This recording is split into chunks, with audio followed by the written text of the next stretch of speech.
Hello दोस्तों, कैसे हो? आपका स्वागत है त्रिपान स्टडी सेंटर में।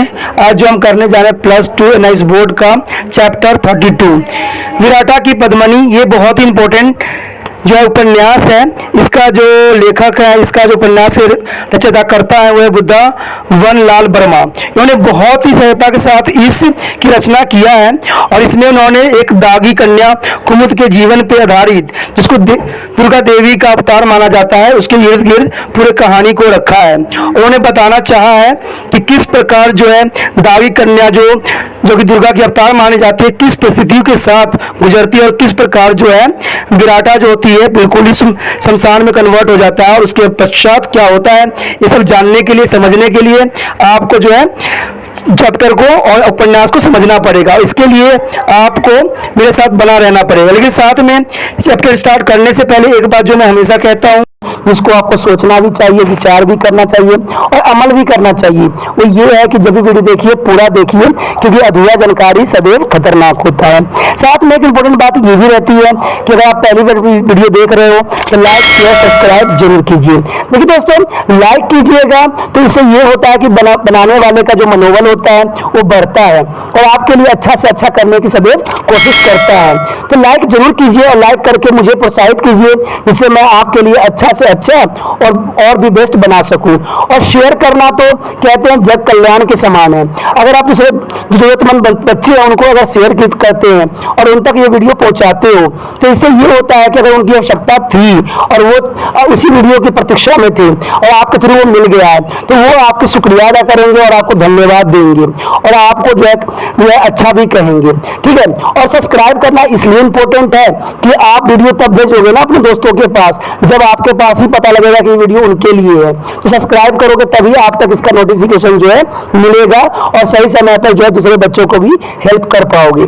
दोस्तों, आप सोचते होंगे कि त्रिपान स्टडी सेंटर जो है सिर्फ वो जो है एनआईएस बोर्ड के लिए ही वीडियो बनाता है या सिर्फ एक ही क्लास के लिए वीडियो बनाता है। ऐसा नहीं है दोस्तों, ये जो है कई मामलों में हर जगह जो है हेल्पफुल है, क्योंकि ये जो है 8th class 9th 10th 11th 12th CBSE के सभी चैप्टरों को जो है कवर करता है। प्लस जो है एनआईएस बोर्ड 10th हो या +2 हो सभी सब्जेक्टों को कवर करता है। प्लस जो है ये पंजाब यूनिवर्सिटी के फर्स्ट सेमेस्टर से लेके 6th सेमेस्टर तक 8 सब्जेक्टों को जो है कवर करता है। और जो है बीए जो है बीए के बाद जो है एमए है। एमए में जिन बच्चों की जो प्रॉब्लम होती है उनको भी सोल्यूशन करने के लिए त्रिपान स्टडी सेंटर सदैव अग्रसर है। तो कहते हैं इतना हेल्पफुल हो जाने के बाद भी अगर त्रिपान स्टडी सेंटर को सब्सक्राइब नहीं करते हो तो आप दूसरे बच्चों को भी हेल्प नहीं कर पाओगे। तो सोचिए मत, विचार मत कीजिए, अभी त्रिपान स्टडी सेंटर को सब्सक्राइब कीजिए, लाइक कीजिए, शेयर कीजिए और दोस्तों के साथ इसको व्हाट्सएप स्टेटस पे लगाइए। ठीक है दोस्तों, ये तो था आपके लिए। अब देखते हैं हमारे आज सिलेबस में क्या है। खंड 53। जिस रात अलमर्दाना की सेना में सलानिन भरोल में डोरा डाला, उस रात विराटा के राजा ने अपने भाई बंधुओं को इकट्ठा करके लड़ाई की तैयारी की। बाहर निकलकर नवाब की सेना से सफलतापूर्वक लड़ना विराटा की सेना के लिए बहुत कठिन था, परंतु उसे अपने जंगल पहाड़ों और भाई बेताब की धार का बड़ा भरोसा था और फिर वह कोई पहली ही लड़ाई नहीं थी। मुख्य लोगों की बैठक हुई। सबको विश्वास था कि देव सिंह समय पर सहायता देगा। सब जानते थे कि देव सिंह पालड़ की ओर से आ रहे हैं, परंतु सबकी शंका थी कि यदि नवाब की सेना बीच में पड़ी तो राजा की सेना इस ओर आना बहुत कठिन हो जाएगा और यदि नवाब ने एक दस्ता विराटा को नष्ट करने के लिए भेज दिया और उसी समय रामनगर के आक्रमण हो गया तो भयंकर समस्या उपस्थित हो जाएगी। ये सब बातों पर विचार हुआ। अधिकांश लोगों में लड़ाई का उत्साह था। सफदर सिंह समेत भाषा में बोल रहा था, परंतु दृढ़तापूर्वक निश्चय से भरा हुआ था। अंत में कुमुद के विराट में बने रहने की विषय में प्रश्न उपस्थित हुआ। अधिकांश लोगों का धारणा हुआ कि कुमुद को किसी दूसरे स्थान पर भेज देना चाहिए। सफदर सिंह अपने निश्चय से निडरता उसने कहा, मैं फिर यही कहूँगा कि उसको यहाँ बने रहने में ही हम लोगों की कुशल है। उन्हें वहाँ से हटाओ तो मूर्ति को हटाओ, मंदिर को हटाओ। कुज्जर सिंह वही था, सभा में नहीं, सभा से दूर मंदिर में, परंतु उसका विराटा में होना सफदर सिंह को मालूम हो गया था और लोगों ने इच्छा प्रकट की कि कुज्जर सिंह को हटा दिया जाए। नरपति बोला, परंतु वह कहते हैं कि हम दुर्गा की रक्षा करते करते अपना प्राण देंगे। हम किसी के राजपाट से कुछ सरोकार नहीं हैं। उन्होंने शपथ पूर्वक कहा है कि देव सिंह के साथ नहीं लड़ेंगे। सबल ने कहा, यह तो ठीक है, परंतु जब देव सिंह को मालूम होगा कि कुंजल सिंह हमारे यहाँ आश्रय पाए हुए हैं, तब हमारी बात पर से उनका विश्वास उठ जाएगा और वो अपना हाथ हमसे खींच लेंगे। नरपति बोला, तब जैसा आप चाहें करें, परंतु वह अपनी शरण में है और यह स्मरण रहना चाहिए कि वह राजकुमार भी हैं। किसी को भी सब दिन एक से एक नहीं रहते। उन्होंने शपथ ली है कि हमें किसी के राजपाट से कोई सरोकार नहीं है। सफदर ने अपनी सम्मति बदलते हुए कहा, वह हमारे और देव सिंह राजा दोनों के सामान्य शत्रु से लड़ने में सहायक होंगे। सुना है तोप अच्छी चलाते हैं, मंदिर में बना रहने देंगे, वहाँ से वह तोप चलवाएंगे, कोई हर्ज नहीं। नरपति सोच में पड़ गया। कुछ क्षण बाद बोला, कुमुद देवी विश्वास दिलाती है कि कुंजल सिंह कभी दगा न करेगा। छल उन्हें छू नहीं गया है। वह तोप चलाने का काम बहुत अच्छा जानते हैं। खंड 54। अलमर्दाना की सेना ने विराटा को और दलीप नगर की सेना में रामनगर को अपना लक्ष्य बनाया। लोचन सिंह भंडोर पर धावा करना चाहता था, परंतु देव सिंह की स्पष्ट आज्ञा थी कि भंडोर पर आक्रमण करके कठिनाइयों को न बढ़ाया जाए। यह प्रपंच लोचन सिंह की समझ में अच्छी तरह न आता था कि भंडोर की सेना हमारे ऊपर तो आक्रमण करे और हम शत्रु के राज्य के बाहर से उसका विरोध करें, परंतु उसके घर में घुस कर मार न करें। इसका समाधान लोचन सिंह को इस प्रकार मिला कि दिल्ली का बादशाह इस भांति की लड़ाई को आत्मरक्षा समझकर तरह दे देगा, परंतु शाही सूबे में घुस कर मार काट करने की चुनौती का रूप दे डालेगा। उधर अलमर्दाना ने सलोन भरोड़ से शीघ्र कुछ कर दी। तोपे वह बहुत कम साथ ला सका था। विराटा में प्रवेश करने की पूरी चेष्टा की, परंतु मुसावली के पास दिलीप नगर के कई दस्तों के साथ मुठभेड़ हो गई। इस मुठभेड़ में दोनों दलों के अनचाहे स्थानों पर मोर्चाबंदी करनी पड़ी। अलमर्दाना की सेना धनुष के आकार में नदी किनारे किनारे रामनगर के नीचे तक बरकों में फैल गई। दिलीप नगर की सेना रामनगर और विराटा की हस्तगत करने के प्रयत्न में इस मोर्चेबंदी का प्रतिकार करने में प्रथम से ही विवश हुई। न तो अलमर्दाना रामनगर की टुकड़ियों से मिल पाता था और न दिलीप नगर की सेना विराट में पहुंच पाती थी। रामनगर के घाट से विराटा और देव सिंह के मोर्चे पर गोलीबारी की जा रही थी, परंतु इतनी शिस्तता और अनजानेपन के साथ कि वह बहुत कम हानि पहुंचा रही थी। उधर विराटा के सेना को अपनी भौगोलिक स्थिति के कारण अधिक सुभाता था, परंतु अलमर्दाना को रोकथाम के सिवा वहाँ के भी गोलंदाज और अधिक कुछ नहीं कर पा रहे थे। दलीप नगर की तोपें रामनगर की गाड़ी की ढीला कर देने में कोई कसर नहीं लगा रही थी। इस तरह लड़ते लड़ते कई दिन हो गए। देव सिंह को चिंता हुई। मंत्राना के लिए एक दिन राजा जनार्दन, लोचन सिंह और कुछ और सरदार बैठे। जनार्दन ने कहा, यदि अलमर्दाना के पास और कुमुक आ गई तो बादशाह ने हम लोगों को बागी समझकर दिल्ली से कोई बड़ा दस्ता भेज दिया तो बड़ी कठिनाई होगी। युद्ध खिंच गया है, कौन जाने क्या होगा। लोचन सिंह बोला, क्या होगा, आप अपने घर में बैठकर जप तप करना, हम अपनी निपट लेंगे। इस बातों से काम न चलेगा। लोचन सिंह राजा ने कहा, इस समय हम यह निश्चित कर रहे हैं कि शीघ्र क्या करना चाहिए। लोचन सिंह ने उत्तर दिया, मेरी समझ में तो यह आता है कि इधर उधर की हाथापाई छोड़कर भंडोर पर जोर हमला बोल दिया जाए तो अलमर्दाना को लेने के देने पड़ जाएंगे। यह तो नहीं हो सकता, जनार्दन ने कहा। राजनीति इस समय ऐसा करने में रोकती है। देव सिंह बोला। लोचन सिंह तुरंत बोला, मुझे महाराज जो आज्ञा दें उसके लिए तैयार हूँ, परंतु केवल राजनीतिक विधारों में लड़ाई के दाव पेच सीखने का उत्साह मेरे भीतर नहीं है। उस सेना का भार जिसका संचालन शर्मा जी कर रहे हैं, किसी और को दीजिए। तब राजा देव सिंह ने स्नेह और दृढ़ता से ढंग से कहा, चामुंडा राय, कल तुम्हारी सूरता और विलक्षण प्रस्तुति की फिर परीक्षा है।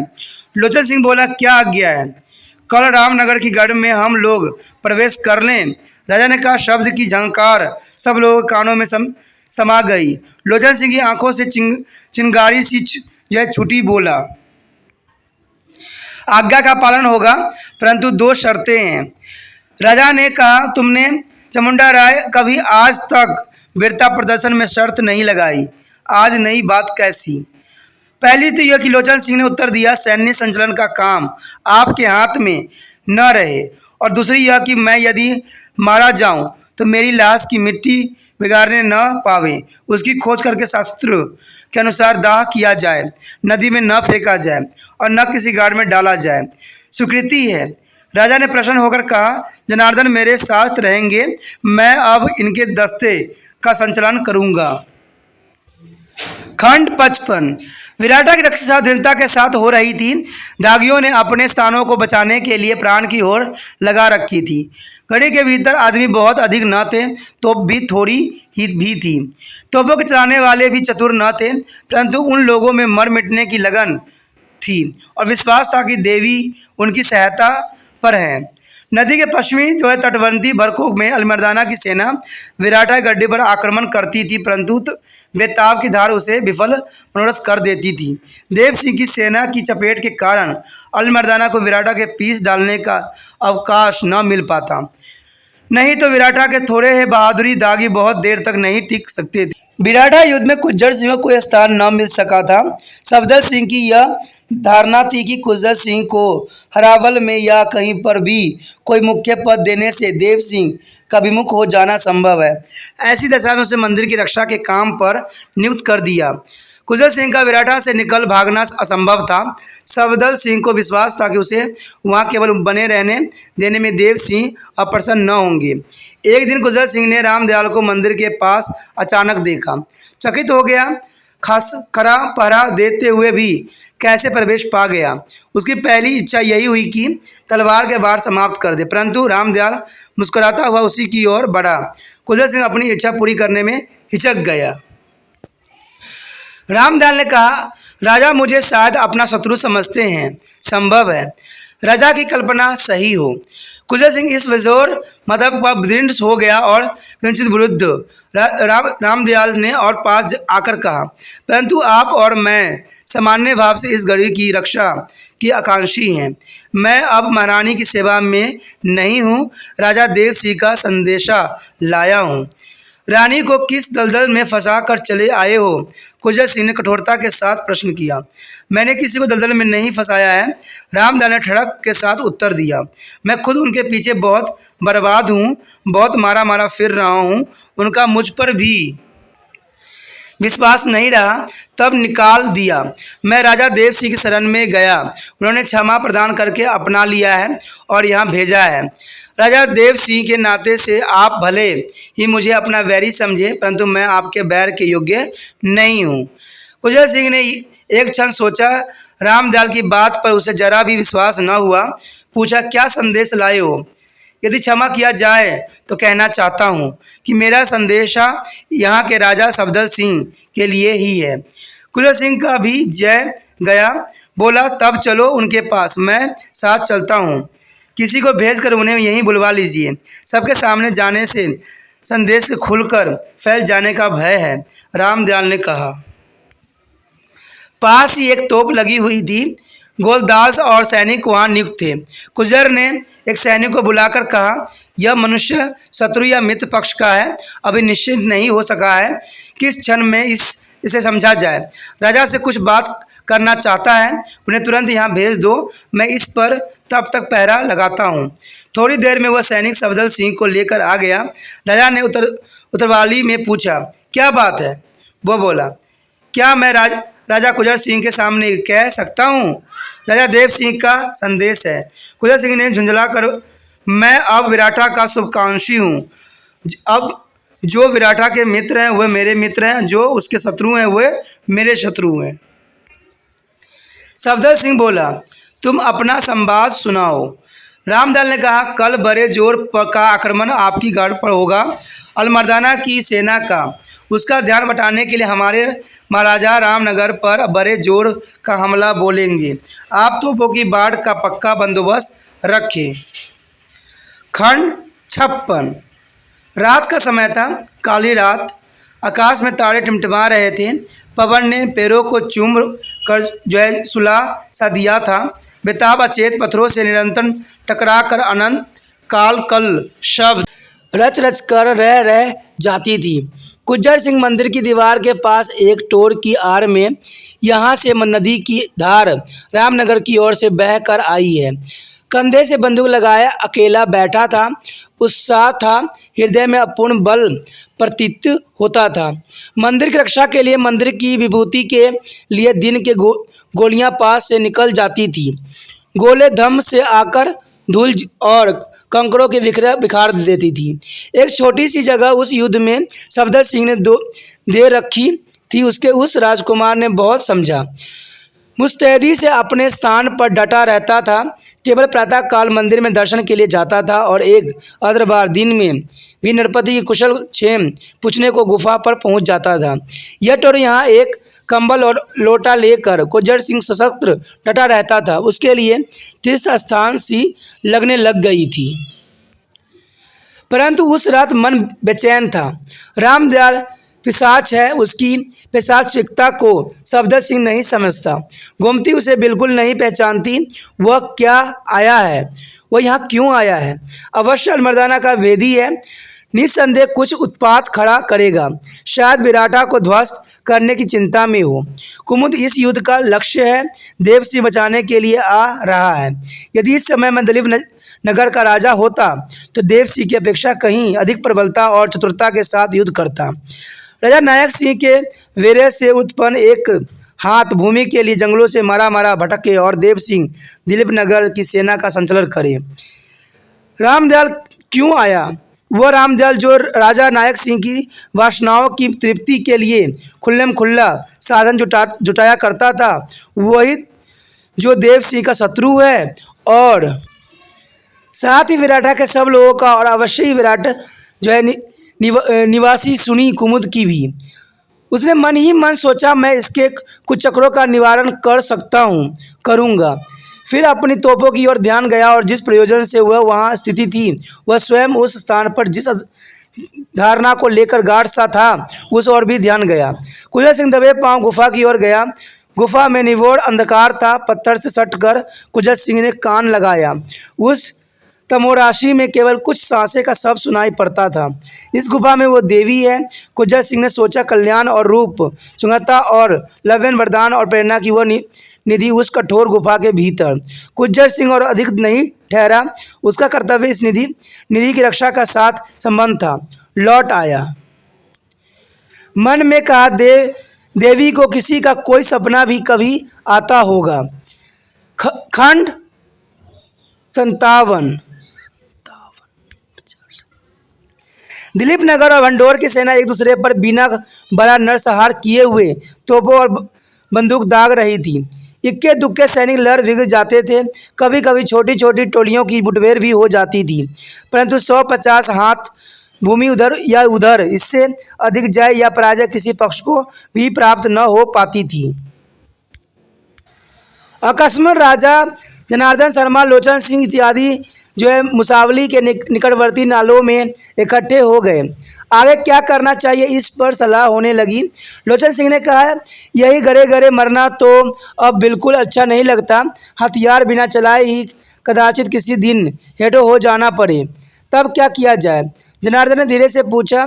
अलमर्दाना की सेना पर तीर की तरह टूट पड़ना चाहिए, लोचन सिंह ने उत्तर दिया, और तीर की तरह टूट निकलकर कमान को खाली कर देना चाहिए। राजा देव सिंह ने व्यंग किया। जैसी मर्जी हो, लोचन सिंह ने क्रूरता कहा। लड़ाई के बहाने भर करते रहिए। जब अलमर्दाना की सेना दुगनी चौगनी हो जाए तब घर चले जाइए। देव सिंह का थका हुआ चेहरा लाल हो गया।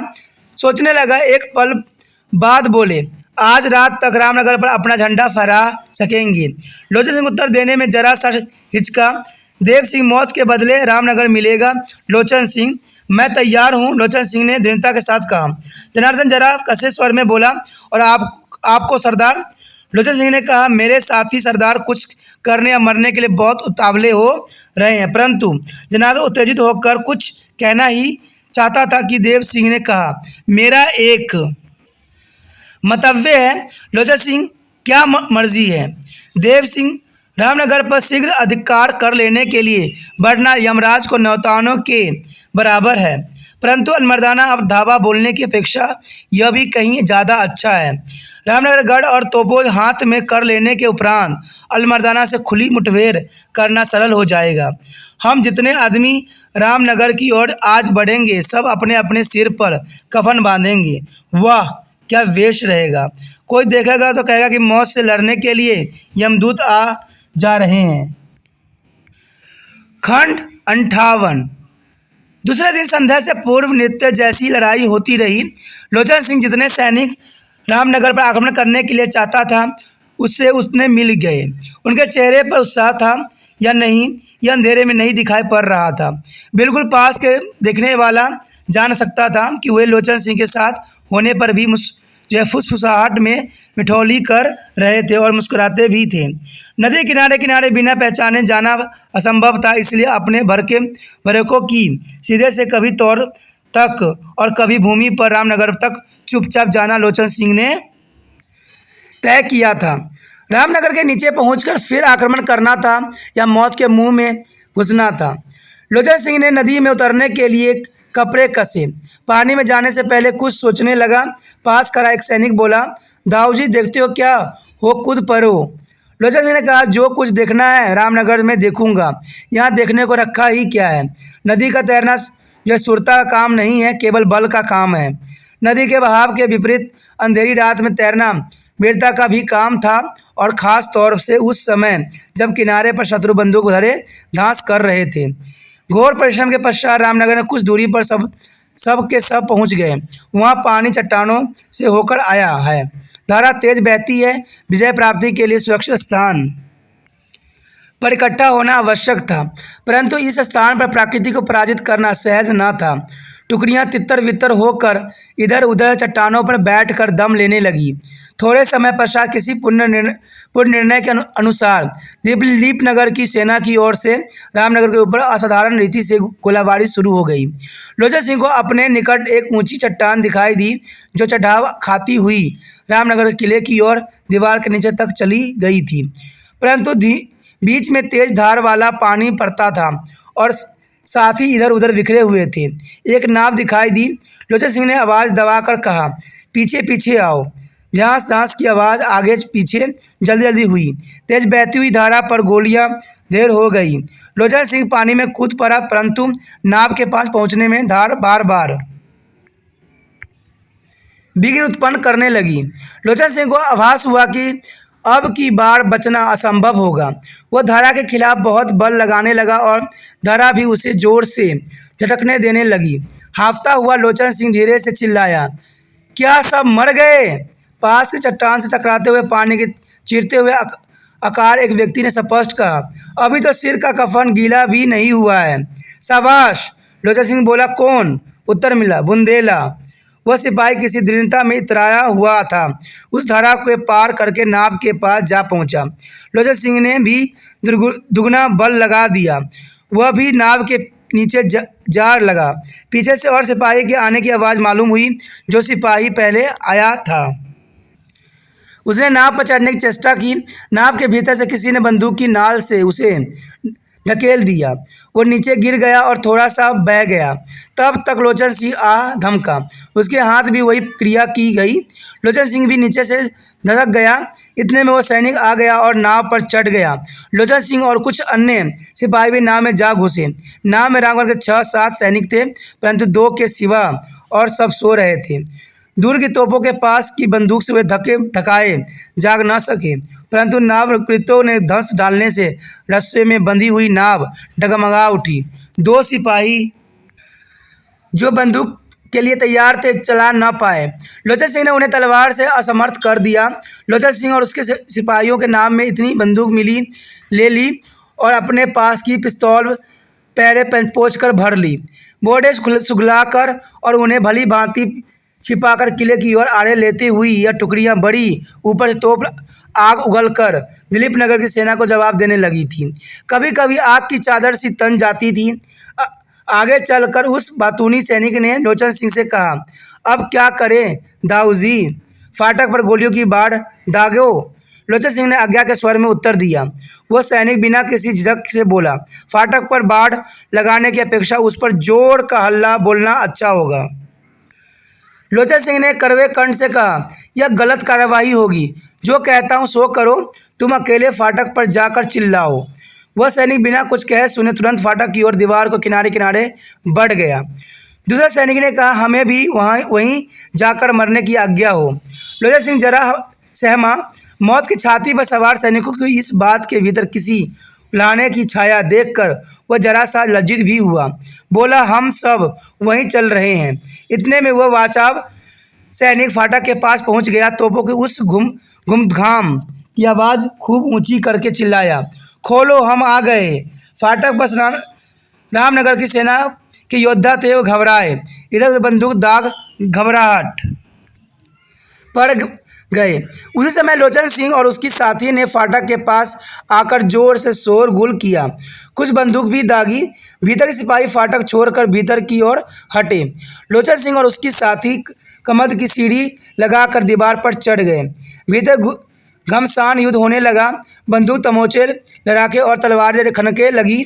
रामनगर वालों के अंधेरे में यह जान न पड़ा कि दूसरी ओर से कितने सैनिक घुस आए हैं।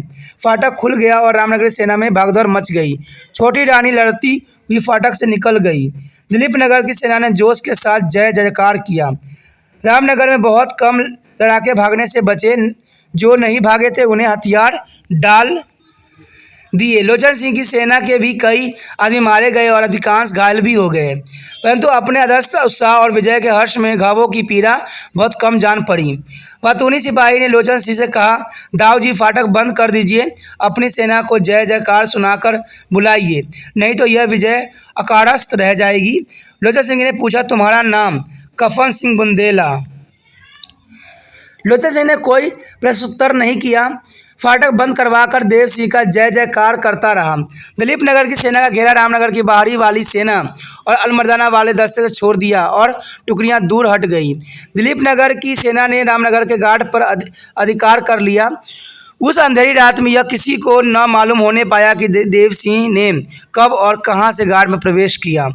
देव सिंह के आ जाने पर घाट की ढूंढ खोज की गई। छोटी रानी तो निकल गई थी, पर बड़ी रानी मिल गई। उन्हें कैद कर लिया गया। रामनगर के पतन के बाद पत्रखान को राजा देव सिंह का अधिकार विकृत कर लिया, परंतु राजा ने उसे रामनगर में ससैन्य रहने का अवसर नहीं दिया। बेतावा के पूर्वी किनारे पर ही प्रवृत्त रहने की कहा, जिसे आवश्यकता पड़ने पर उसकी सेना का उपयोग किया जा सके। बड़ी रानी को अपनी मूर्खता पर बड़ा पछतावा था। राजा ने क्षमा दे दी, दृष्टि जरूर उन पर काफ़ी रखी। रानी ने इस नज़रबंदी को ही बहुत गनीमत समझा। विजय की रात्रि के बाद जो सवेरे रामनगर में राजा के सरदारों की बैठक हुई, उसमें सभी लोग राजा के इस उदारता पर मन में रुष्ट थे। छोटी रानी का जिक्र आने पर लोचन सिंह ने कहा, महाराज, यदि अपराधियों को दंड न देंगे तो विजय पर विजय बेकार होती चली जाएगी। जनार्दन अवसर पाकर मुस्कुराया, बोला, दाऊ जी, यह प्रश्न सेनापति नहीं, राजनीतिज्ञ की सुलग करते हैं। लोचन सिंह को किसी बहस का स्मरण हो आया। राजा ने बोला, रामनगर की जागीर कब और किसे दी जाएगी? जनार्दन बोला, चामुंडा राय लोचन सिंह के सिवा उसे कौन पाएगा? महाराजा ने उसी समय तय कर दिया था, कुछ और निर्णय उसके विषय में नहीं करना था। मुझे तो चिंता छोटी रानी की है, उन्हें तुरंत कैद करने की आवश्यकता है। उनके स्वतंत्र रहने से बहुत सरदार चल विचल हो जाते हैं और अलमर्दाना को उनकी ओट में अपना काम बनाने का सुभात भी रहता है। राजा ने कहा, छोटी रानी को जो कोई कैद कर लावेगा उसे 7 मोहरें इनाम में दी जाएगी। जनार्दन खुशी के मारे उछल पड़ा, बोला, 100 मोहरें महाराज के दिन ब्राह्मण जनार्दन की ओर से भी दी जाएगी। राजा हंस पड़ा। एक क्षण बाद बोला, रामनगर की जागीर का सिरोपाव चामुंडा राय लोचन सिंह को इसी समय दे दिया जाए। शर्मा जी। लोचन सिंह ने बारीक हो लेकर कहा, यदि मुझे मिल सकती होती तो पहले ही कह चुका हूँ कि मैं महाराजा के लौटा देता, परंतु वह मुझे नहीं मिलना चाहिए। क्यों? राजा ने जरा विवश के साथ पूछा। उत्तर मिला, इसलिए कि मैंने रामनगर नहीं जीता है। तब किसने जीता है? जनार्दन का प्रश्न किया। लोचन सिंह ने कहा, उसका संपूर्ण श्रेय मेरे एक सैनिक को है। रात के कारण उसका नाम नहीं पूछ पाया। वह जीवित अवश्य है, परंतु अंधेरे में न मालूम कहाँ चला गया। उसकी खोज करवाई जानी चाहिए। मर गया हो तो उसके घर में जो कोई हो उसे यह जागीर दे दी जाए। राजा ने सहज रीति से सहमति प्रकट की। यदि सबकी सहमति हो तो मैं यह चाहता हूँ कि रामनगर का कुछ भाग पत्थर खान के पास रहने दिया जाए। अब यह शरणागत हुआ है, इसलिए बिल्कुल बेदखल न किया जाए। लोचन सिंह ने निरपेक्ष भाव से कहा, हमारे उस सैनिक का पता महाराज पहले लगवाएं, तब रामनगर का कोई एक टुकड़ा पत्थर खान को या किसी को दें। राजा बिना सुनते से बोला, लोचन सिंह, तुम्हें उस सिपाही ने कुछ तो अपना नाम बताया होगा। बतलाया था महाराज, लोचन ने उत्तर दिया, परंतु वह नाम बनावटी जान पड़ता है। कहता था मेरा नाम कफन सिंह बुंदेला है। विचित्र नाम है। राजा ने मुस्कुराकर जरा आश्चर्य के साथ कहा, तुम्हारी सेना में क्या सब योद्धा इसी तरह के बेतुके नाम रखते हैं? लोचन सिंह गंभीर स्वर में बोला, यदि मेरी सेना में सब सैनिक उस कफन सिंह सिरेखी हो तो आपको घर घर चामुंडा राय की उपाधि न बांटनी पड़े। राजा ने पूछा, क्या तुम उसका स्वर पहचान सकते हो? राजा ने तुरंत स्वर बदल कर कहा, कफन सिंह बुंदेला। लोचन सिंह का क्रोध घोर विषम से परिवर्तित हो गया। क्षीण स्वर में बोला, यही स्वर सुना था। महाराज का? जनार्दन ने आश्चर्य के साथ कहा। देवी सिंह खूब हंस कर बोला, महाराज का नहीं, कफन सिंह बुंदेल का। लोचन सिंह संभल गया, गंभीर होकर बोला, तब आप जागीर चाहे जिसे भी दे सकते हैं, 3/4 लोचन सिंह को और 1/4 पत्थर खान को, यदि वह सभी भक्त बना रहा तो। खंड 59। अपनी सेना के प्रधान भाग से देव सिंह का संबंध रामनगर में स्थापित हो गया था, परंतु विराट की इससे मुक्ति नहीं हुई। अलमर्दाना की सेना का कमान रामनगर के पास से खींचकर विराटा की ओर अधिक सिमट आई। अपनी और अलमर्दाना की सेना को और अधिक सिमटा हुआ देख कर राजा सफदर सिंह ने समझा, दलीप नगर की सेना पीछे हट गई है। सेना छोटी थी, मुट्ठी भर दागी इतनी बड़ी फौज का सामना कर रहे थे। अपनी बाण पर निछावर होने के लिए तोप थोड़ी थी, साहस बहुत। कुशल सिंह तोप के काम में बहुत कुशल था। यद्यपि सफदर सिंह ने राजा देव सिंह के भय के कारण कुशल सिंह को छोटा सा पद ही दे रखा था। यद्यपि अपनी दिलेरी और चतुराई के कारण बहुत थोड़े समय में उसने तोपाचू से सभी तोपों को नायक का पद मिल गया। उसे सेना की विश्वपात्रता सहज ही प्राप्त हो गई। वह विराटा के कागजों में सेनापति नहीं था, परंतु वास्तव में था, और सैनिक के हृदय में उसके शौर्य ने स्थान कर लिया था। रामनगर विजय के दूसरे दिन संध्या समय राजा देव सिंह ने नाव द्वारा विराटा जाने का निश्चय किया। अलमर्दाना ने आंख बचाने के लिए एक छोटी सी नाव में थोड़े से आदमी ले लिए और लोचन सिंह, जनार्दन इत्यादि से जाते समय कह गए कि आधी रात के पहले लौट आएंगे। बेताबा का पूर्वी तट पत्थर खान के शरणगर्त हो जाने के कारण निसंकोच संकट हो गया था, इसलिए उसी ओर से अंधेरे में देव सिंह अपनी नाव विराटा ले गया और मंदिर के पीछे और नाव लगा दी। अपने सिपाहियों में से 2 को साथ लेकर वह अनुमान से मंदिर की ओर बढ़ा।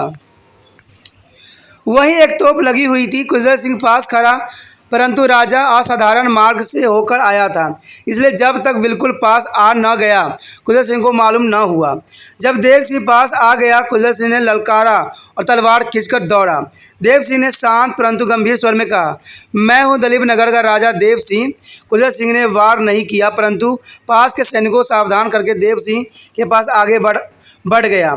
कपिल स्वर में बोला, इस अंधेरे में आपको यहाँ आने की क्या जरूरत थी? मैं कुशल सिंह, महाराज नायक सिंह का कुमार। तुम यहाँ कैसे? इस संबोधन का अवज्ञा कुशल सिंह हृदय में चुभ गई। देव सिंह ने कहा, क्षत्रिय अपनी तलवार की नोक से अपने लिए संसार में कहीं भी ठोर बना लेता है।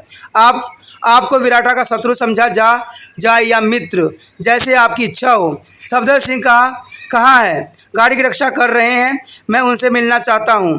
किस लिए? रामनगर हमारे हाथ में आ गया है। विराटा के उद्धार के लिए सुविधा होते ही हम शीघ्र आते हैं।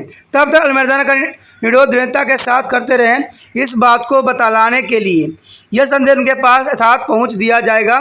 देव सिंह ने दृढ़ होकर कहा, आप इस गाड़ी में मित्र के रूप में न होते तो आप जिस पद के वास्तव में अधिकारी हैं वह आपको तुरंत दे दिया जाता। कुंजर सिंह ने अपनी तोप और सुलगते हुए वोट की ओर फिर रामनगर की ओर देखा। एक बार मन में आया कि सैनिक का आज्ञा देकर तुमको कैद कर लूं और तोपे के मुंह से रामनगर पर गोले उलवा दूं, परंतु कुछ सोच कर रह गया। बोला, इसका ठीक ठाक अभी उत्तर दूंगा अवश्य।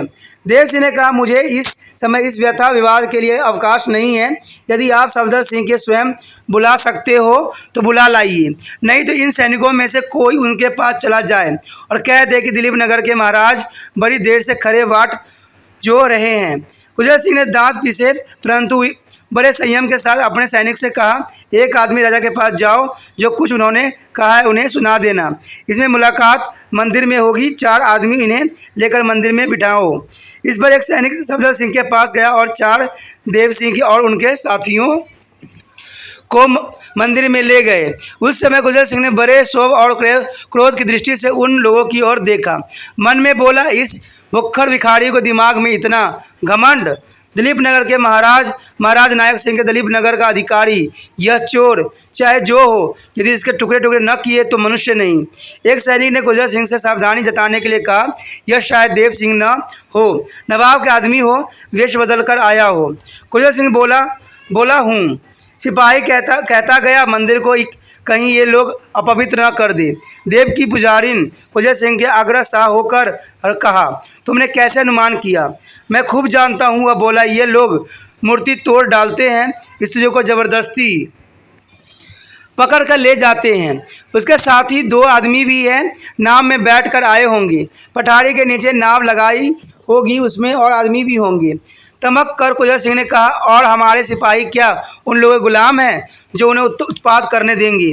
वह सैनिक जरा सहम गया परंतु ठिठाई के साथ बोला, हम लोग तो अपने प्राणों की होड़ लगा ही रहे हैं, परंतु कोई अनहोनी न हो जाए इसलिए कहा, शायद आपके पास और आदमी किसी दूसरे ओर से भी आ जाएं। कुंवर सिंह सोचा कहीं देव सिंह नरपति सिंह इत्यादि के रामनगर न लियावा ले जाएं। शायद गोमती को लिवाने आया हो और उसके साथ उन लोगों को से भी चलने के लिए कहे। उसने और अधिक नहीं सोचा, सैनिक से कहा, तुम तोप पर डटे खड़े रहो, मैं देखता हूँ वहाँ क्या होता है।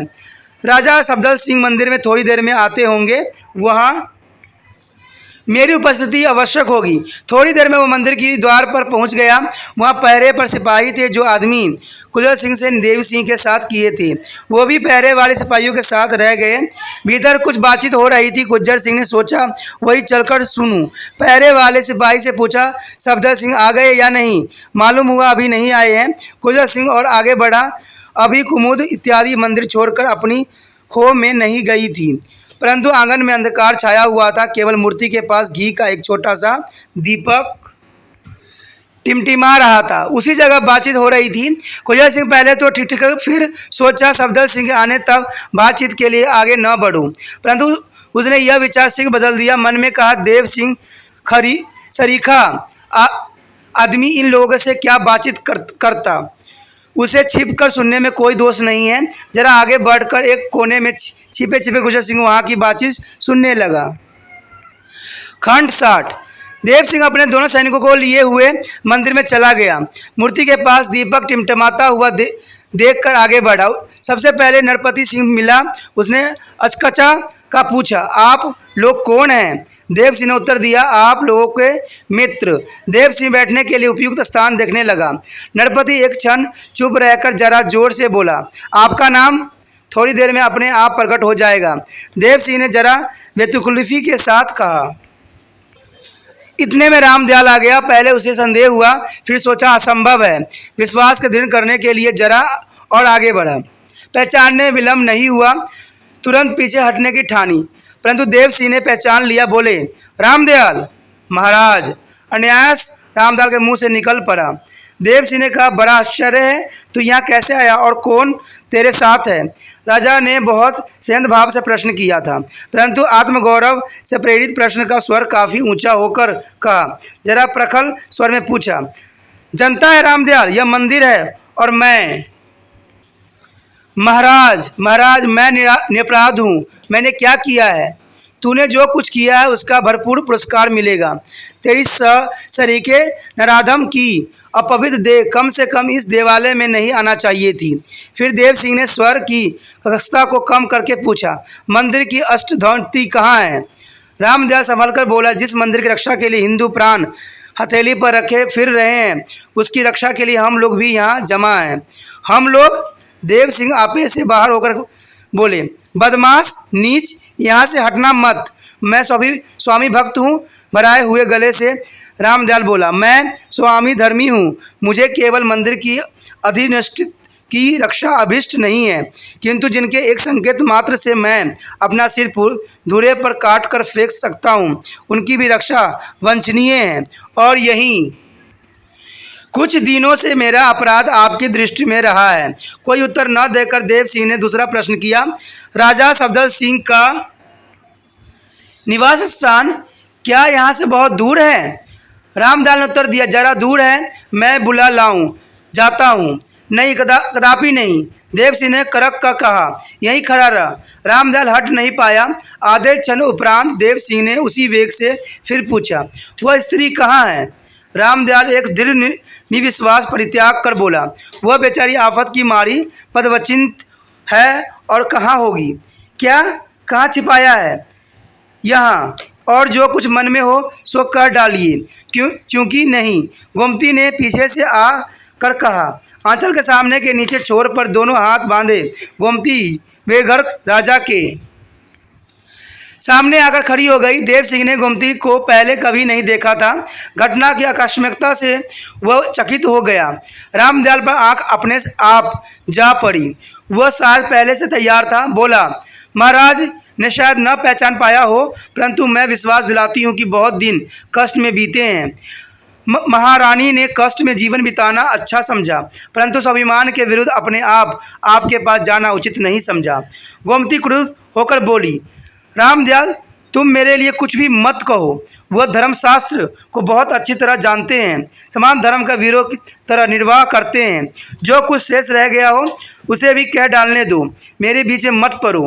रामदयाल देव सिंह से बोला, महाराज को याद होगा कि उस दिन अभी बहुत समय नहीं हुआ है, पार्लर में किसी के हाथ पीले करने के लिए बारात सजा कर आए थे। लड़ाई हो पड़ी, घायल हो गए, फिर वे हाथ पीले न हो पाए। अब तक ज्यों के त्यों हैं और ये है, खैर अब मुझे मार डालिए। देव सिंह का हाथ खड़क पर नहीं गया। छाती पर हाथ बांधे हुए बोले, झूठी बात बनाने में इस धरती पर तेरी बराबरी का शायद और कोई न मिलेगा। सच सच बतला, छोटी रानी को यहाँ कहाँ छुपाया है? मेरे सामने पहेलियों में बात मत करना, नहीं तो मैं इस स्थान को भी मर्यादा भूल जाऊंगा। फिर नरपति की ओर देखते हुए राजा ने कहा, मैंने आपको अब पहचाना। कुछ समय हुआ आप मेरे पास गए थे। नरपति कुछ देर से कुछ कहने के लिए उतावला सा हो रहा था। बोला, बहुत दिनों से आपकी इस छाती को हम लोग टिकाए हुए थे। अब आप स्वयं गोमती को लिवाने आ गए हैं तो लेते जाइए। सियानी लड़की को अपने घर ही पर रहना अच्छा होता है। इस समय जो कुछ थोड़ी सी कड़वाहट पैदा हो गई है उसे विसार दीजिए। किसी लिहाज लेता जाऊं? देव सिंह ने कहा। किसी लिहाज ले जाऊं? गोमती ने तमक कर पूछा। बोली, क्या मैं कोई ढेर गाय हूँ? देव सिंह ने नरपति से कहा, मैंने इन्हें आज के पहले कभी नहीं देखा। संभव है वह पार्लर की रहने वाली है। आपने मुझसे दिलीप नगर में कहा था, परंतु मैं इस समय इन्हें कहीं भी लिवा ले जाने में असमर्थ हूँ। लड़ाई हो रही है तो पे गोले उगल रही है, मार काट मची हुई है। अब शांति स्थापित हो जाए तब इस प्रश्न में विचार हो सकता है। मैं इस समय यह जानना चाहता हूँ कि छोटी रानी कहाँ है, यहाँ है या नहीं? कुमुद बोली, इस नाम की यहाँ कोई नहीं है। मैं दूसरा ही प्रश्न करना चाहती हूँ, क्या आप समझते हैं कि स्त्रियों में निजवस की कोई लाज नहीं होती? देव सिंह ने नरम स्वर में उत्तर दिया, आप सब लोग मेरे साथ रक्षा के स्थान में चलना चाहें तो अभी चलने को तैयार हूँ, परंतु दूसरे प्रसंग वर्तमान अवस्था के अनुकूल नहीं है। मैं नहीं जाऊँगी, क्षीण स्वर में गोमती ने कहा। फिर तीन स्वर में बोली, दुर्गा मेरी रक्षा करेगी। तुरंत धड़ाम से पृथ्वी पर गिरकर अचेत हो गई। कुमुद उसे संभालने के लिए उसे लिपट सी गई। राजा देव सिंह यथार्थ दशा समझने के लिए उसकी ओर झुके। जरा दूर से ही गुजर सिंह सब सुन रहा था, परंतु इस समय दीपक के टिमटिमाते प्रकाश में उसे वास्तविक वस्तु परिचय न हुआ। इतना जरूर भान हुआ कि देव सिंह किसी भीषण दुर्घटना के जिम्मेदार हो रहे हैं। इतने में रामदयाल चिल्लाया, सर्वनाश होता है। गुज्जर सिंह ने तलवार खींच ली, जोर से बोला, न होने पाएगा, और लापक कर देवी सिंह के पास जा पहुंचा। देव सिंह ने भी तलवार खींच ली, उसके साथियों को भी खरर बाहर निकल आए। पहरे वालों ने भी समझ लिया कि गोलमाल है, वह हथियार लेकर भीतर घुस आए। गुज्जर सिंह देव सिंह से बोला, दुष्ट छली संभल। कुमुद गोमती को छोड़कर खड़ी हो गई, परंतु विचलित नहीं हुई। कोमल किंतु दृढ़ स्वर में बोली, देवी के मंदिर में रक्त न बहाया जाए। देव सिंह रुके, गुज्जर सिंह ने भी बार नहीं किया। कुमुद ने फिर कहा, राजा आपको यह शोभा नहीं देता है, मेरी इससे कोई अपराध नहीं है। देव सिंह बोला, यह मनुष्य नाहक बीच में आ कूदा। देव सिंह गुज्जर सिंह से दांत पीस कर कहा, न मालूम यह ऐसी कौन सी शक्ति है जो मुझे अपनी तलवार तुम्हारी छाती में घुसने से रोक रही है। तुम तुरंत यहाँ से चले जाओ, बाहर जाओ। जाइए। गोमती भी बिना किसी शोभ से बोली। देव सिंह की आंखों में खून सा आ गया, तो भी स्वर्ग से यथासंभव स्नेह करके बोले, गुज्जर सिंह, मैं आज ही तुम्हारा सिर छड़ से अलग करना चाहता था, परंतु यह न कर सका। इसका समय तक खेद रहेगा जब तक तुम्हारा सिर धड़ से मौजूदा है। उस अंधेरे में तारों के प्रकाश में मार्ग टटोलता हुआ देव सिंह पत्थरों और पठारियों की उबड़ खाबड़ भूमि लांघता हुआ नदी की ओर उतर गया। थोड़ी देर में सफदर सिंह मंदिर के पास आया, चिल्लाकर बोला, गुज्जर सिंह, यह क्या है, कहाँ हो? चिल्लाहट के पहने किंतु बारीक स्वर में किसी ने मंदिर से कहा, शत्रु का निवारण कर रहे हैं। यह स्वर कुमुद का था। सफदर सिंह पहचान नहीं पाया, परंतु समझ गया कि दो में से किसी स्त्री का स्वर है और अवस्था संकट में है। तो की ओर जल्दी जल्दी डग बढ़ाकर उसने फिर गुज्जर सिंह को पुकारा। गुज्जर सिंह के पास पहुंचकर सफदर सिंह ने पूछा, क्या था कुमार, क्या राजा देव सिंह आए थे? गुज्जर सिंह उत्तर नहीं दे पाया। उसी सैनिक ने जिसने देव सिंह पर विराटा गाड़ी के पास आने का समय ही संदेह किया था, कहा, देव सिंह कैसे हो सकते थे? मुसलमान लोग हिंदुस्तानी वेश रख कर घुस आए थे।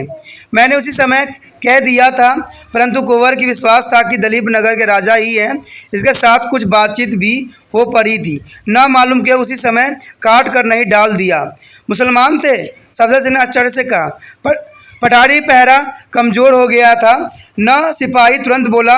कुंवर तलवार खींचकर तुरंत दौड़ पड़े थे और हम लोग तैयार थे, परंतु उसके वेश और देव सिंह की नकल के धोखे में आ गए। उस सिपाही को अपने मन में इस अवलेवन पर बड़ा हर्ष हो रहा था। क्या बात थी? सफदर सिंह ने गुज्जर सिंह से पूछा। आप चुप क्यों हैं? गुज्जर सिंह ने उत्तर दिया, यह सिपाही ठीक कह रहा है, हम लोग धोखे में आ गए थे। तब रामनगर पतन की बात निरीपुर गप थी। सफदर सिंह ने रामनगर गाड़ी की ओर देखते हुए प्रश्न किया, न मालूम कब विपस्त से छुटकारा मिलेगा। गुज्जर सिंह ने बेतावा की दूर बहती हुई धारा की ओर देखते हुए उत्तर दिया, अभी तक हम थोड़े से आदमियों से जैसी और जिस तरह से लड़ाई लड़ी है वह आपसे छिपी नहीं है। अब और घोर करतार युद्ध होगा, आप विश्वास रखिए। हमारे गुलदस्तांश आज रात में रामनगर के चकनाचूर कर डालेंगे। सफदर सिंह क्षमा प्रार्थना के स्वर में बोला, आपके कौशल से ही अब तक हम इन्हें गिने मनुष्य अपने पैरों पर खड़े हुए हैं। थोड़ी देर में रामदयाल गुज्जर सिंह के पास आया, हाथ जोड़कर बोला, क्या मेरा अपराध क्षमा किया जाएगा? गुज्जर सिंह ने थोड़ी देर पहले रामदयाल को शत्रु रूप में देखा था। उसकी जी में रामदयाल के लिए इस समय बहुत घृणा न थी। उसने उत्तर दिया, और बातें पीछे देखी जाएगी। हम इस समय यह चाहते हैं कि देव सिंह के इस तरह यहाँ घुस आने का समाचार इधर उधर न फैलने पाए। रामदयाल ने इस प्रस्ताव को समझ लिया, कहा, उसमें मेरी लाभ ही क्या है, उल्टे मुसीबत में पड़ने का डर है। मंदिर में कुशल है? गुज्जर सिंह ने पूछा। मेरे इस समय यहाँ आने का कारण वही बात है, रामदयाल ने उत्तर दिया। गोमती की हालत खराब मालूम होती है, आप एक क्षण के लिए चलिए। गोलंदाजों को राजनगर के अनिर्वत गोले बरसाने का हुक्म देकर गुज्जर सिंह रामदयाल के साथ चला गया। खंड 61।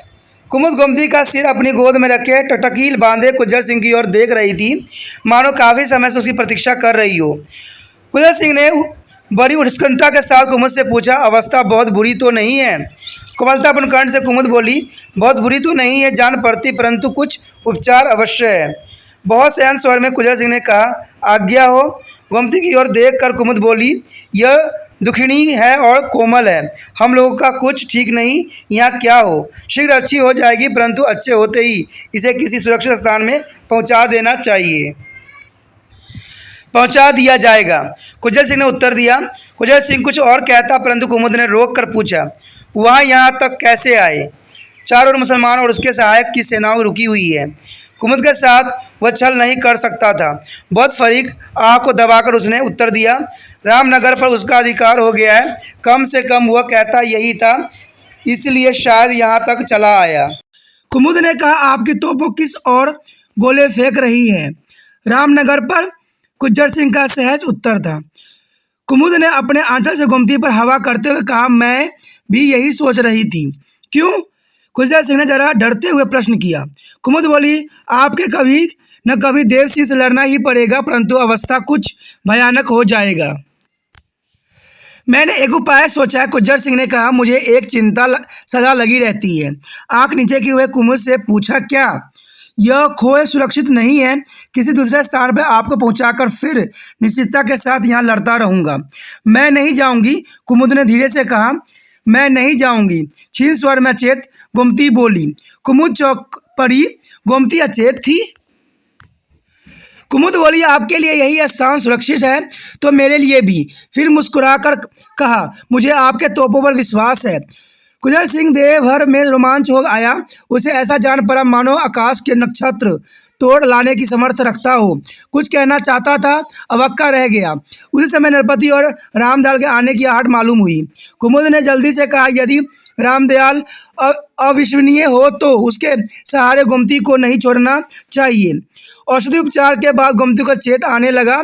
अर्ध चेतनावस्थ में बोली, वह कहाँ है? जब गोमती को बिल्कुल चेत आ गया तो वह अपने सिर को कुमुद के गोद से उठाने लगी। कुमुद ने रोक लिया, बोली, लेटी रहो। गुज्जर सिंह ने कहा, रात बहुत हो रही है, अब आप लोग अपनी खो में चले जाएं। कुमुद इत्यादि वहां से चले गई। उस रात गुज्जर सिंह कदाचित इच्छा होने पर भी खो के पास न जा सका। रात भर बेहतर रामनगर पर गोले ढाए। उधर से भी तोप गोलियां उगल रही थी, परंतु एक बात का आश्चर्य गुज्जर सिंह को हो रहा था कि अलमर्दाना की ओर से विराटा पर एक तोप ने भी वार नहीं किया। गुज्जर सिंह ने भी शायद यह समझ कर कि पहले एक शत्रु से सुलझ ले फिर दूसरे से देख लेंगे, अलमर्दाना को नहीं छोड़ा। खंड 62। सवेरे सफदर सिंह गुज्जर सिंह के पास आया, उदास था, बिना किसी भूमिका के बोला, रामनगर पर देव सिंह का अधिकार हो गया है, आपने रामनगर पर गोले क्यों बरसाए?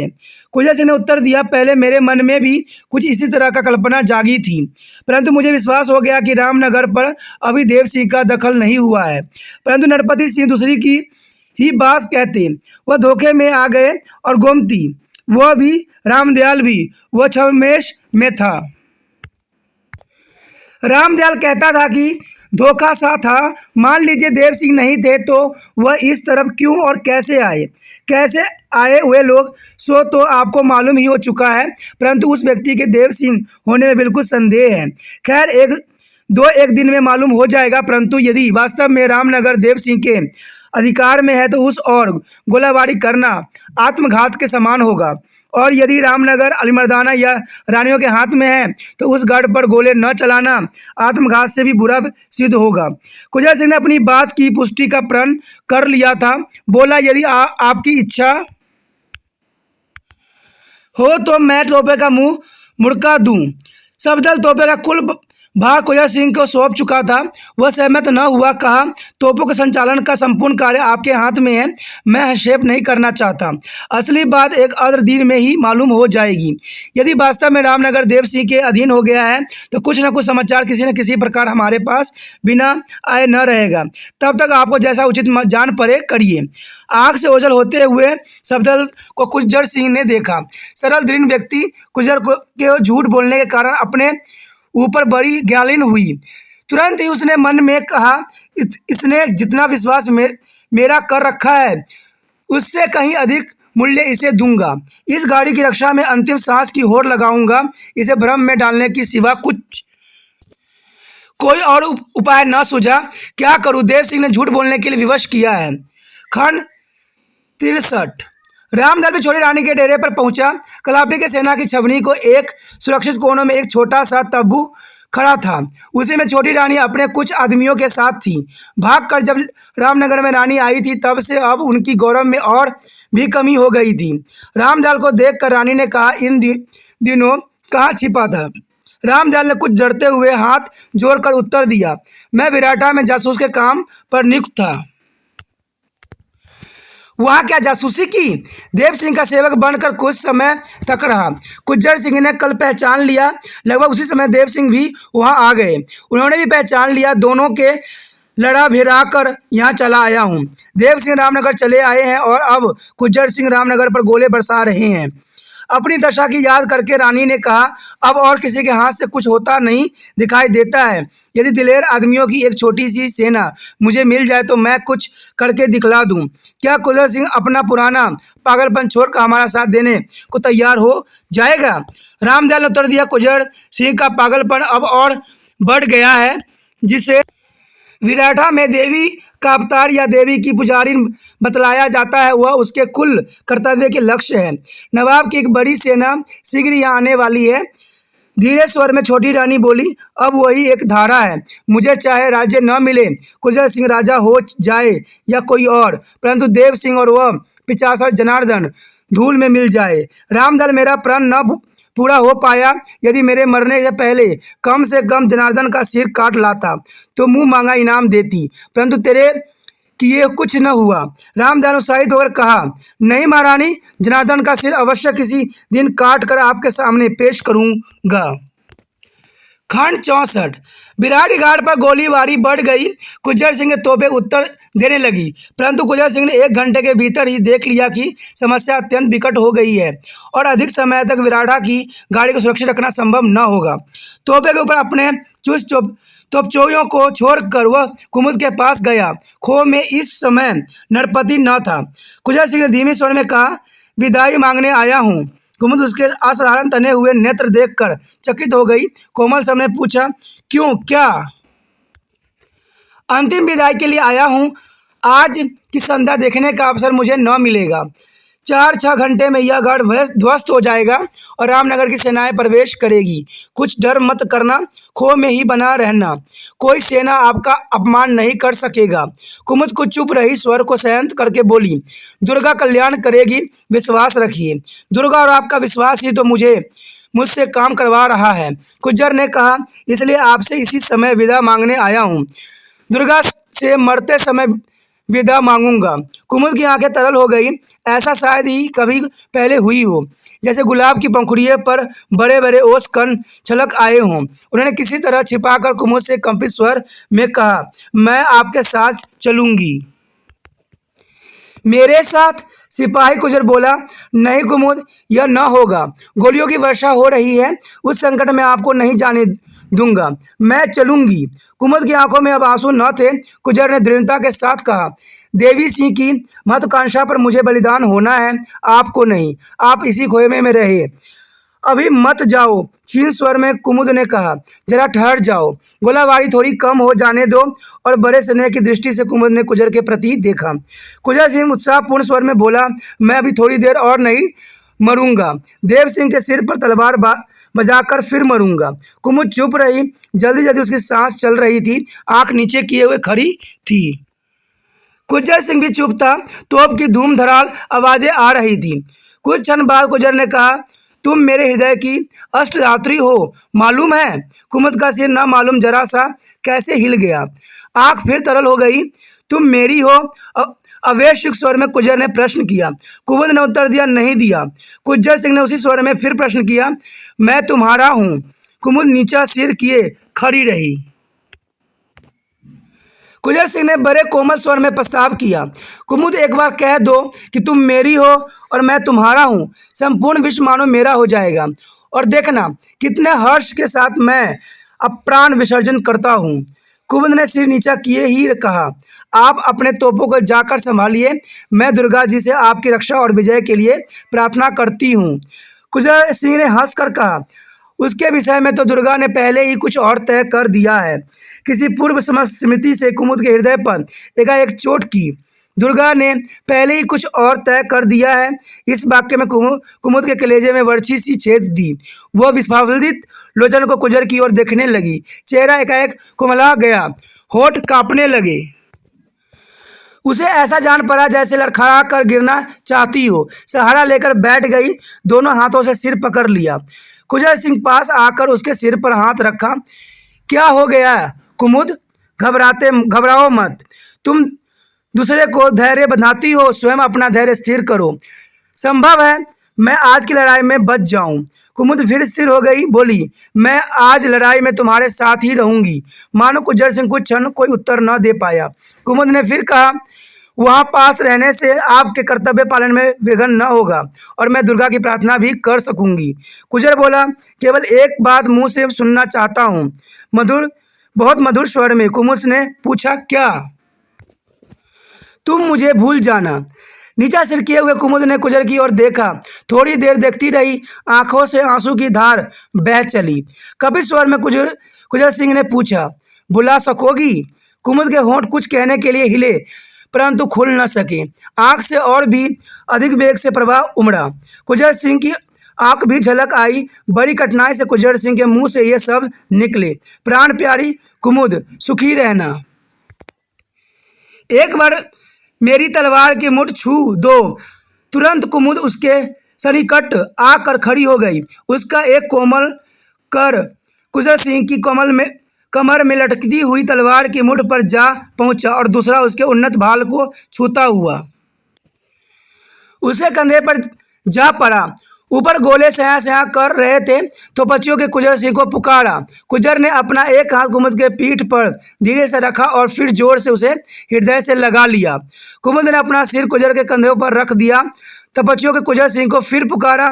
कुजर सिंह कुमुद के धीरे से अलग हुआ, बोला, यही रहना, बाहर मत आना, सुखी रहना। कुमुद कुछ न बोल सकी। खो से बाहर जाते हुए पीछे एक बार मुड़कर कुजर ने फिर वो कहा, अगले जन्म में फिर मिलेंगे, अवश्य मिलेंगे। खंड 65। अलमर्दाना शीघ्र ही युद्ध समाप्त करना चाहता था। दीर्घकाल तक लगातार लड़ते रहना किसी पक्ष के मन में न था। छोटी रानी को कुछ समय पहले वह सहायक समझता था, परंतु अब उसके लिए भार सी होती जा रही थी। विराटा की पद्मिनी के लिए उसका जी उत्सुकता से भरा हुआ था। देव सिंह को यदि वह 4-6 कोस भी पीछे हटा सकता और थोड़ा सा अवकाश पाकर कुमुद के विराट से अपने साथ ले जाता तो भी वह अपने विजयी मान लेता। विराटा और रामनगर के छोटे छोटे राज्य उसकी महत्वाकांक्षाओं के क्षतिज नहीं थे। उसकी राजनीतिक कल्पनाओं के केंद्र दिल्ली और कालपी थे। अपने ही उमंग और सनक और उत्तेजित होकर उसने अपने एक सरदार को बुलाया। कहा, देव सिंह पर जोर का हमला करके उसे पीछे हटाना बहुत जरूरी है। विराटा भी आंख से ओझल नहीं होने देना चाहिए। यदि विराटा वालों का ध्यान पूर्वक दिशा की और भाग खड़े होने की बात समा गई तो फिर कुछ हाथ न मिल लगेगा, सारी मेहनत बेकार हो जाएगा। जब तक गुज्जर सिंह विराटा में है उसे मंतव्य प्रकट किया, तब तक वहाँ की चिंता नहीं है। वह बराबर देव सिंह की सेना पर गोलाबारी करता रहेगा। अलमर्दाना उत्तेजित स्वर में बोला, मैं चाहता हूँ अपने सिपाही बढ़कर हाथ करे, देव सिंह को पीछे हटाया जाए। तुम रानी के साथ लेकर पहल करो, मैं एक दस्ता ले कर विराटा पर धावा करता हूँ। आगे तकदीर। अलमर्दाना और सरदार इस अवधि से अपने स्थान से बाहर जाने के ही थे कि एक हड़कारा सामने आया। हजूर, आफ्ता हुआ, बोला, दिल्ली से जो है खानदौरान का पत्र आया है। हड़कारों ने अलमर्दाना के साथ में चिट्ठी दी है। दिल्ली का सिंहासन संकट में था। दिल्ली में ही दिल्ली का एक सरदार विमुख हो गया था और सरदार पर इतना भरोसा न था जितना अलमर्दाना पर था। अलमर्दाना को तुरंत सेना समेत दिल्ली आने के लिए पत्र में लिखा था। पत्र पर बादशाह की मुहर थी। खानदौरा से उसे भेजा था। खानदौरान के बनने बिगड़ने पर अलमर्दाना का इस तरह से अनेक सरदारों की भांति भविष्य निर्भर था, इसलिए वह पत्र फरमान के रूप में था और अनिवार्य था। अलमर्दाना ने सरदार के पत्र या फरमान दे दिया। उसने पढ़ कर मुस्कुराकर कहा, हुजूर को शायद पहले से ही कुछ मालूम हो गया था। कल की लड़ाई का जो कुछ तय किया गया है वह फरमान की एक लकीर के खिलाफ नहीं जा रहा। अलमर्दाना भी उत्साहित होकर बोला, इसमें संदेह नहीं है कि इस फरमाने से कल की लड़ाई का दोहरा जोर मिलना चाहिए। भाई कहा, अगर लड़ाई चींटी की रफ्तार से चली तो कल ही या ज़्यादा से ज़्यादा 2 दिन बाद हमें देव सिंह से सुलह करनी पड़ेगी और जिताए मैदान को छोड़कर जाना पड़ेगा। अंत में गुज्जर सिंह और उनके देवी देवता कहीं कुछ कर देंगे और फिर हजार लड़ाई का भी वह फल न होगा जो कल की एक कसरदार लड़ाई का होना चाहिए। क्या कहते हो? सरदार ने उत्तर दिया, ईसा अल्लाह, कल की सवेरे लीजिए, चाहे हमारी आधी सेना कट जाए। खंड 66। संध्या होने के उपरांत राजा देव सिंह ने भी दूसरे दिन की समय योजना के सब छोटे बड़े अंगों पर विचार करने के बाद यह तय किया कि प्रातः काल के लिए न ठहर कर आधी रात के बाद ही लड़ाई आरंभ कर दी जानी चाहिए। लोचन सिंह संतुष्ट था। देव सिंह ने इस योजना में विराटा को भी स्थान दिया। विराटा व्यर्थ ही हमारे कार्य में बाधा डालता है, प्रातः काल होने से पूर्व ही उस पर अधिकार कर लेना चाहिए। फिर दिन में रामनगर और विराट दोनों ही गढ़ों को, तोपों को, गोलों अलमर्दाना की सेना पर फेंके जाए। इधर लोचन सिंह और जनार्दन खुले में उसकी सेना को पैर उखाड़ दें। दिलीप नगर की सेना खुली लड़ाई की आशा के उमंग में 3 दलों में विभक्त होकर सावधानी के साथ आधी रात के बाद आगे बढ़ी। एक दल उत्तर की ओर नदी के किनारे किनारे विराट की ओर चला, इसका नायक देव सिंह था, और दूसरा दल जनार्दन को सेनापतित्व में नदी के भरकों और किनारों के देव सिंह के दल की ओट बनाता हुआ उसी दिशा में बढ़ा। लोचन सिंह का दल पश्चिमी और उत्तर की ओर से चक्कर काट कर अलमर्दाना की सेना को आगे से युद्ध में लटका लेने और पीछे से घेर कर दबा लाने की इच्छा से उमड़ा। विराटगढ़ में रामनगर पर उस रात कभी थोड़ी और कभी बहुत अंतर पर गोले चलते रहे, परंतु देव सिंह को पूर्व अनुमान अनुसार रामनगर में उन तोपों का जवाब नहीं दिया जा रहा था। रामनगर के तोपियों को आदेश दिया जा चुका था कि जब एक बाधा हुआ संकेत उन्हें अपनी क्षेत्रवीती सेना से मिले तब वे तोपों में बत्ती दे। लोचन सिंह ने उस रात देव सिंह के आदेश के अनुसार बहुत सावधानी के साथ कूच किया। उसने अपने सैनिक से कहा, बिल्ली की तरह दबे हुए चलो और समय आने पर बिल्ली की तरह ही झपट्टा मारो। थोड़ी देर तक लोचन सिंह और उसके सैनिक ने इस सतर्कवती का पूरी तरह पालन किया, परंतु पग पर लोचन सिंह को उसका अधिक समय तक पालन कर पाना दुष्कर और दुस्सह जान पड़ रहा। मार्ग बहुत बिहर और ऊंच नीच था, सावधानी के साथ उस पर चलना संभव न था, किंतु अनिवार्य था। परंतु जहां मार्ग सुस्तरा और विस्तृत और तथा मैदान होकर गया था, वहां सावधानी का व्रत बनाए रखना स्थिति की वृत्ता और लोचन सिंह की प्रकृति के विरुद्ध था। इसलिए लोचन सिंह अपने दल के आगे विशुद्ध उमंग से प्रेरित होता हुआ सपाटे के साथ बढ़ने लगा। निकट भविष्य में किसी तुरंत होने वाली भयंकर विस्फोट की कल्पना से उन पके पकाए सैनिकों का कलेजा धक धक नहीं कर रहा था, परंतु पैर के पास ही किसी छोटी सी असाधारण आकस्मिक ध्वनि होते ही सैनिक चौकन्ने हो जाते, कभी कभी थरा भी जाते और आधे क्षण में उनका धैर्य फिर उनके साथ हो जाता था। इस तरह वे लोग करीब आधे कोस बढ़े होंगे कि लोचन सिंह एकाएक रुक गया और जमीन के घुटने और छाती के बल पर सट गया। उसके पीछे आने वाले सैनिक एकाएक खड़े हो गए।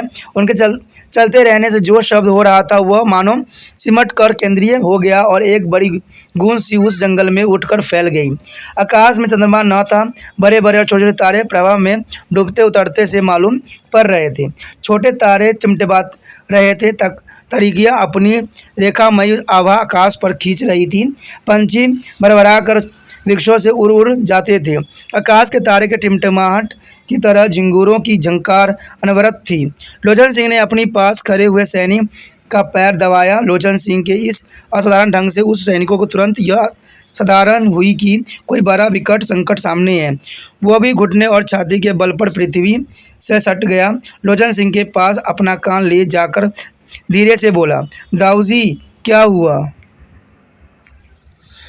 सामने और दाएं बाएं से कोई आ रहा है, शायद अलमर्दाना की सेना बढ़ी चली आ रही है। बड़ी सावधानी के साथ कुछ ही क्षण बाद लोचन सिंह के सामने आने वाला शब्द एकाएक बंद होता हुआ जान पड़ा और उसकी दाहिनी ओर नदी की दिशा में बंदूक की आवाज़ सुनाई पड़ी। लोचन सिंह ने अपने पास वाले सैनिक से धीरे से कहा, अभी हिलना डुलना मत।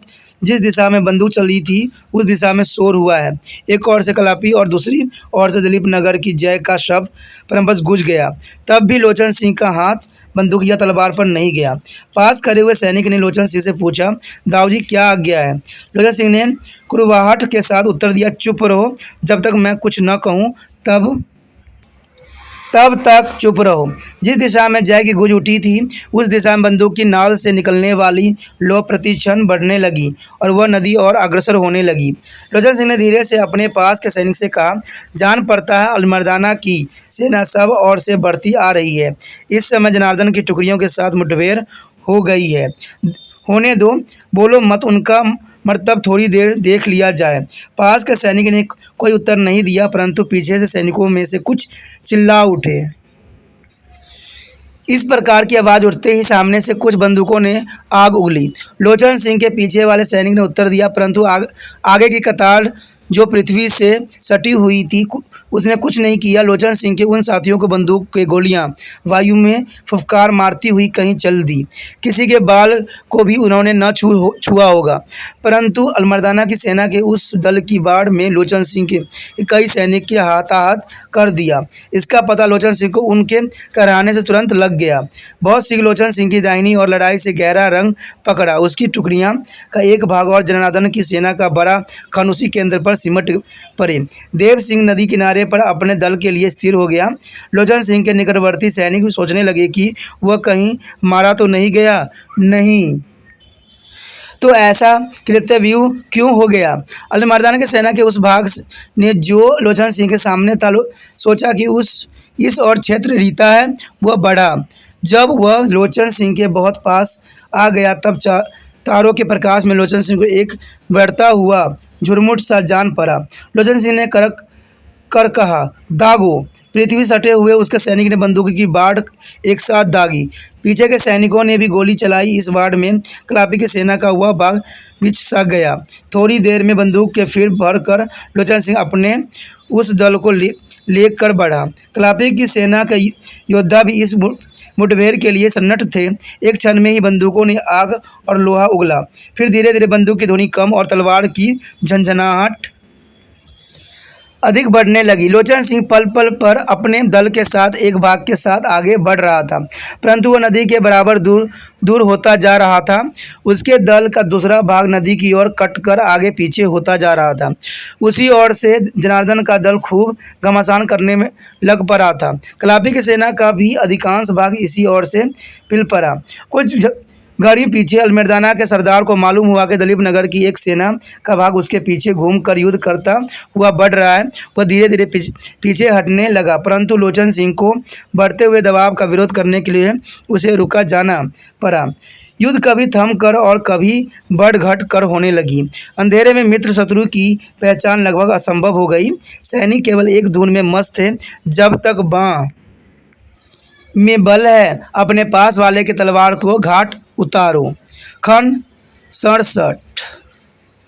मुसलमान नायक छोटी रानी और रामदयाल को जिस प्रकार घुमाना चाहता था वे नहीं घूम पाते थे, इसलिए उसकी प्रगति को बाधा पहुंच रही थी। तो भी वह धैर्य और चतुरता के साथ सैन्य संचालन कर रहा था।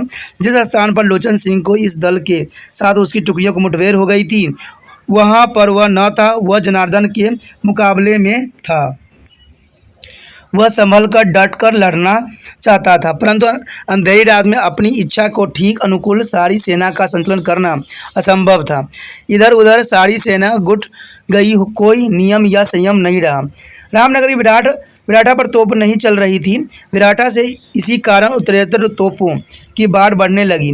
कोई निशान चुकता था और कोई लगता था। रामनगर की अस्त व्यस्त दीवारें और दृढ़ धीरे धीरे भरभरा कर टूट रहे थे। गार्डवर्ती सैनिकों की चिंता पल पल बढ़ती जा रही थी, परंतु देव सिंह का बंधा हुआ संकेत अभी तक नहीं मिला था।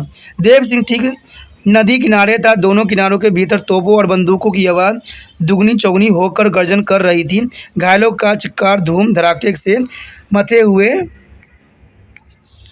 सन्नाटे के बीच बीच में चीर चीर कर देता था। बेताब अपने अशुन करब के साथ बहती चली जा रही थी।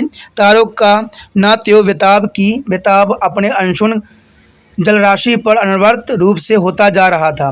देव सिंह ने अपने पास खड़े हुए एक सरदार से कहा, यदि गुज्जर सिंह थोड़े समय के लिए भी अपनी मूर्खता के साथ संधि कर ले तो आज का युद्ध अलमर्दाना के लिए अंतिम हो जाए।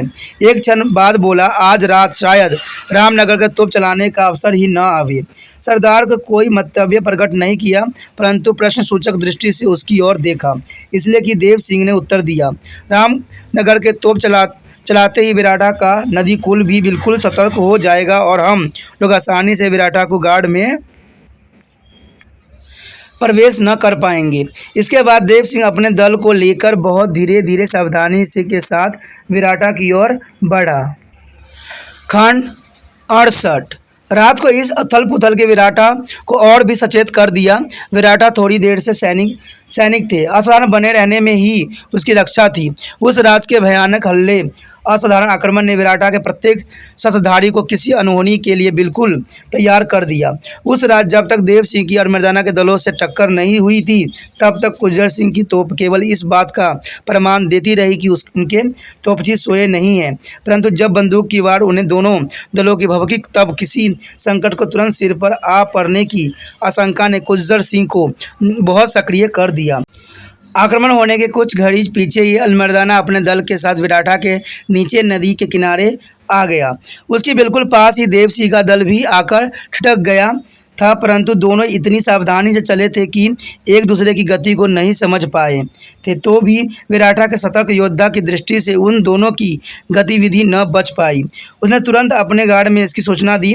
अभी तक देव सिंह और अलमर्दाना की सेना एक दूसरे के सम्मुख मोर्चा लिए हुए डट रही थी, इसलिए भी विराटा के थोड़ी से मनुष्य की कुशल क्षेम बनी रही, परंतु उस प्रहरी के मालूम हो गया कि उसमें से एक का कदाचित दोनों का लक्ष्य विराटा है। यही समाचार तुरंत विराटा के भीतर पहुंचाया गया। प्रहरी से समाचार पाते ही सफदर सिंह और उनकी सेना विश्राम और थकावट से उचट कर सजग हो गई और एक मड़कों के ठोर पर इकट्ठी हो गई। सफदर सिंह थोड़ी ही सो पाया था, धसी हुई आंखों को पोंछता पोंछता आ गया। गुज्जर सिंह भी अपने तोपियों को कुछ सलाह देकर उसी समय आया। एक बड़े पीपल के पेड़ के नीचे सब इकट्ठे हो गए। गुज्जर सिंह ने कहा, आज हम लोग की विजय रात्रि है, कदाचित अंतिम भी। सफदर सिंह बोला, रामनगर की गार्ड मेरी तोपियों से ध्वस्त कर दी है। अलमर्दाना और देव सिंह की सेनाएं सवेरा होते होते आपस में लड़ कट कर समाप्त हुई जाती है, तब कल विजय अवश्य भावी है। सफदर सिंह ने क्षीण मुस्कुराहट के साथ उत्तर दिया, हमें जो समाचार अभी मिला है वह किसी दूसरे भविष्य की सूचना देता है। अलमर्दाना की सेना का एक बड़ा भाग किनारे पर आ पहुंचा है, दूसरी ओर से देव सिंह का एक दल भी निकट आ गया है। रामनगर पर गोले चलाने में कोई बुद्धिमानी नहीं जान पड़ती है। गुज्जर सिंह ने कहा, तब किस बात में बुद्धिमानी है? मरने में। चिंता के साथ सफदर सिंह बोला, मरने में देव सिंह से कोई सहायता प्राप्त न हो सकती, उस ओर से हम बिल्कुल निराशा हो चुके हैं। एक एक पल हमारे बहुमूल्य है। मालूम नहीं कब अलमर्दाना की सेना यहाँ घुस पड़े और हमारी मर्यादा पर आ बने। सफदर सिंह ने धीरे परंतु दृढ़ के साथ कहा, हम लोगों को संधि के जो है धर्म समस्त पर सब उपाय कर छोड़े। अलमर्दाना हमारी मर्यादा चाहता है, वह हम उसे नहीं देंगे। बाहर से अब किसी सहायता की कोई आशा नहीं है, इसलिए मेरी समझ में केवल एक उपाय आता है।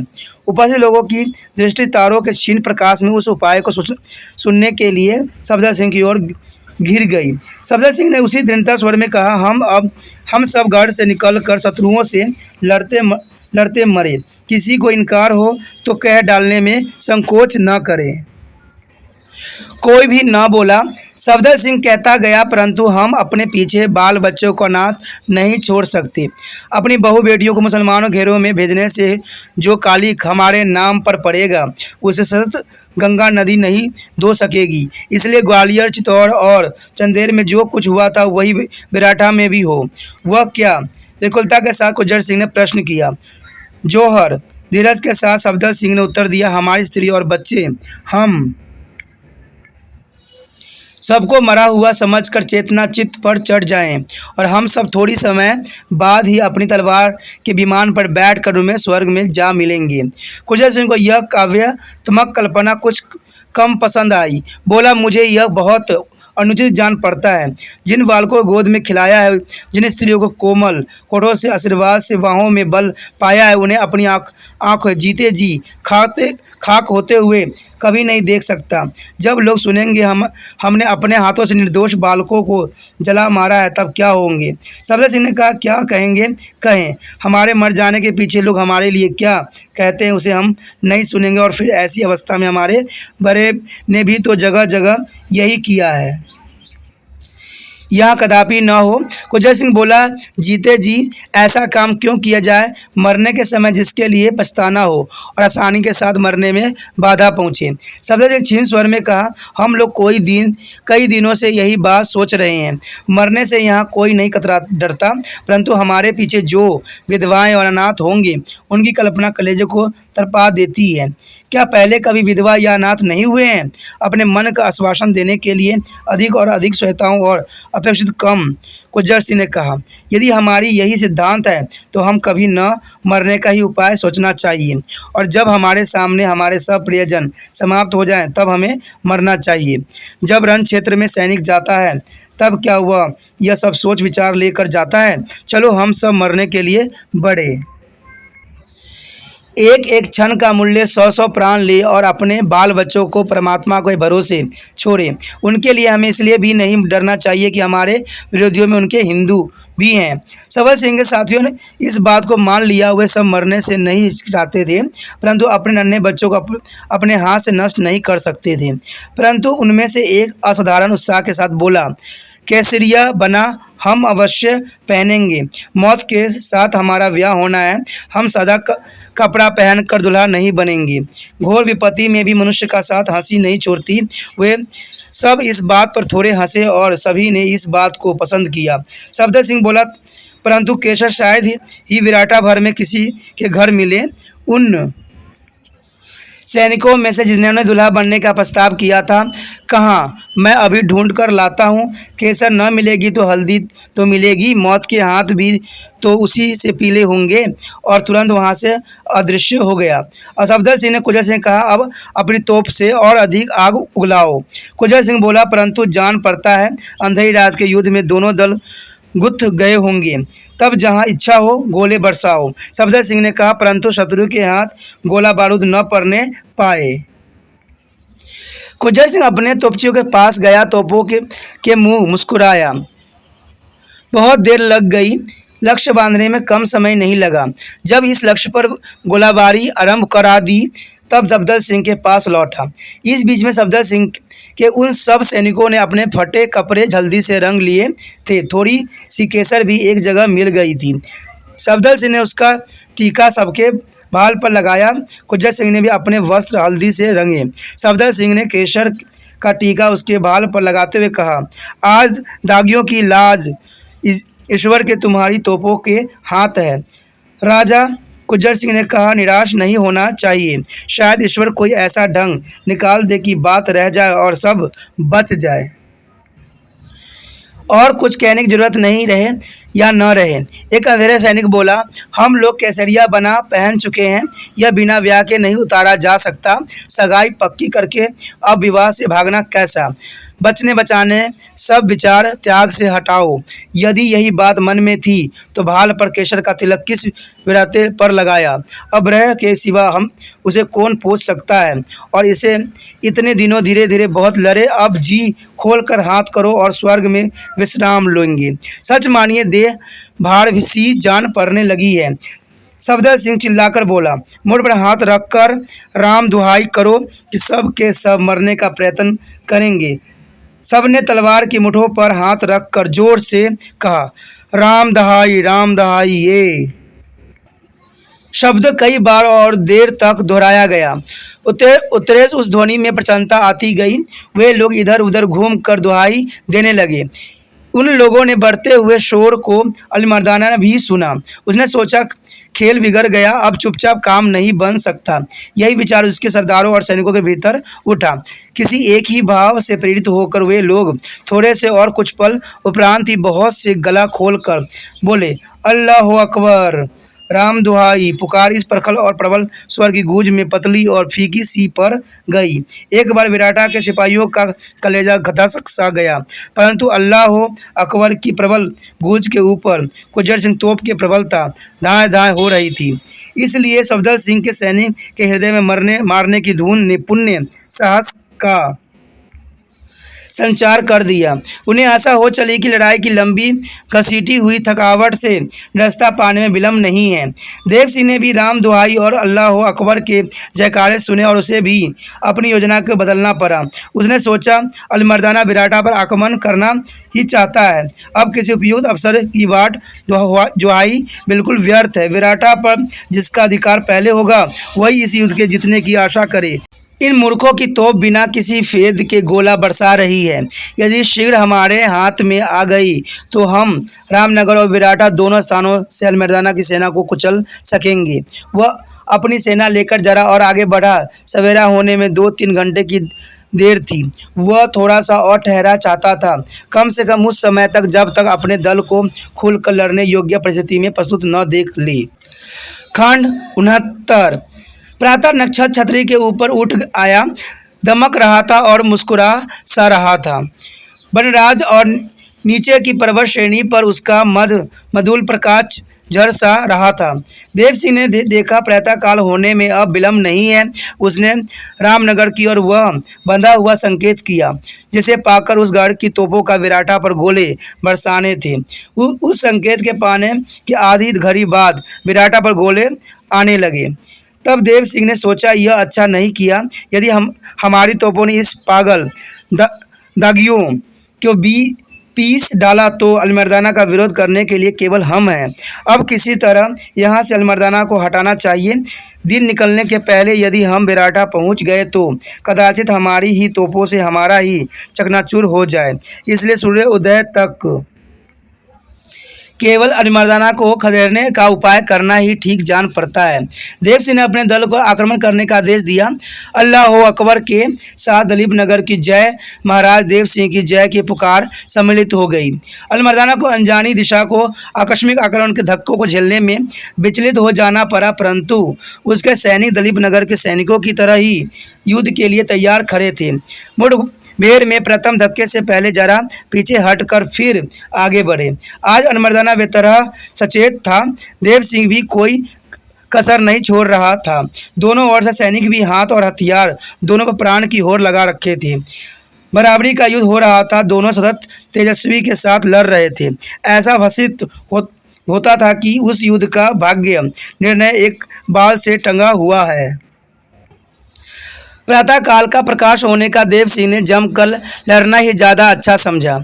तितर बितर होने में सारी योजना भ्रष्ट हो जाने का भय था।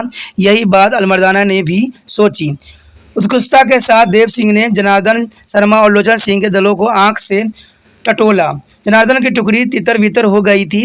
कलापी के दल का एक भाग रामनगर की तलहटी में पहुंच गया था। दूसरा देव सिंह की बगल में ही जनमर्दाना के एक भाग से उलझा हुआ था और जनमर्दाना दोनों ही सैनिकों के साथ कलापी की दूसरी टुकड़ी से घिरा हुआ था। लोचन सिंह का एक दस्ता कलापी के एक टुकड़े के अलमर्दाना की छवनी के पीछे निकाल चुका था। लोचन सिंह कलापी वाले दस्ते पर एक और अलमर्दाना के तैयार योद्धाओं पर दूसरी ओर से प्रहार कर रहा था। लोचन सिंह को अपने निकट देखकर देव सिंह ने चिल्लाकर कहा, शाबाश चामुंडा राय, बढ़ चलो, आओ जाओ। लोचन सिंह की टुकड़ियों ने भी उत्तर दिया, आए अभी आए। जनार्दन देव सिंह की ओर भी पास था। देव सिंह ने चिल्लाकर कहा, जनार्दन घबराना नहीं, लोचन सिंह और हमारे बीच में शत्रु अभी दबोचा जाता है।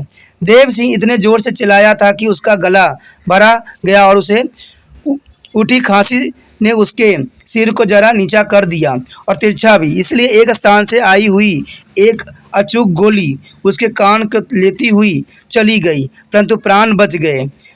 चिंता के साथ अलमर्दाना ने देखा, भयानक उत्तेजना के साथ उसकी सेना ने जनार्दन को खंड कर बार करने शुरू किए। जनार्दन के लिए पीछे हटने का न स्थान था और न अवसर, इसलिए वह देव सिंह की ओर डालने लगा। देव सिंह को सैनिक की मार के कारण कलापी के सैनिक ने जनार्दन के स्थान दे दिया और वह अपने सैनिक सहित देव सिंह की टुकड़ियों के साथ आ मिला। महाराजा देव सिंह की जय, इस छोर में अतुल ध्वनि हुई है। महाराजा देव सिंह की जय, लोचन सिंह के दल प्रचंड शब्द गूंज उठे।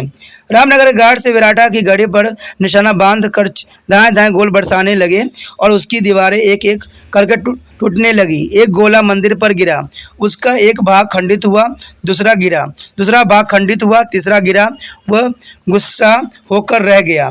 इसी धूल उड़ी की चारों ओर छा गई। पत्थर और ईंटों में इतने टुकड़े हुए टूटकर बेताब की धारा में गिरने की पानी छड़ हो गया। रामनगर के तोपों के मुंह बंद करने का कोई उपाय देव सिंह के हाथ में न था। पहले रामनगर फिर विराटा की ओर चिंतित दृष्टि से देव सिंह ने देखा। आंखों में आंसू आ गए। वे कान के जड़ से बहने वाले खून में ढलकर जा मिले। भरकर उसने कहा, मेरे हाथ से मंदिर टूटा है। हे भगवान, किसी तरह इस युद्ध को बंद करो, चाहे मेरे प्राण लेकर ही। परंतु न तो रामनगर की तोपों ने गोले बरसाने बंद किए और न ही देव सिंह के प्राण ही उस समय ले पाए। विराटा के टूटी हुई दीवारों से फटे चिट्टे पहने हुए सफदर सिंह के सैनिक दिखाई पड़ने लगे। उनके चिथौड़े पीले रंग हुए थे, सिर से फटे हुए साफों को चिड़र लहरा रहे थे, मानो विजय पताका हो।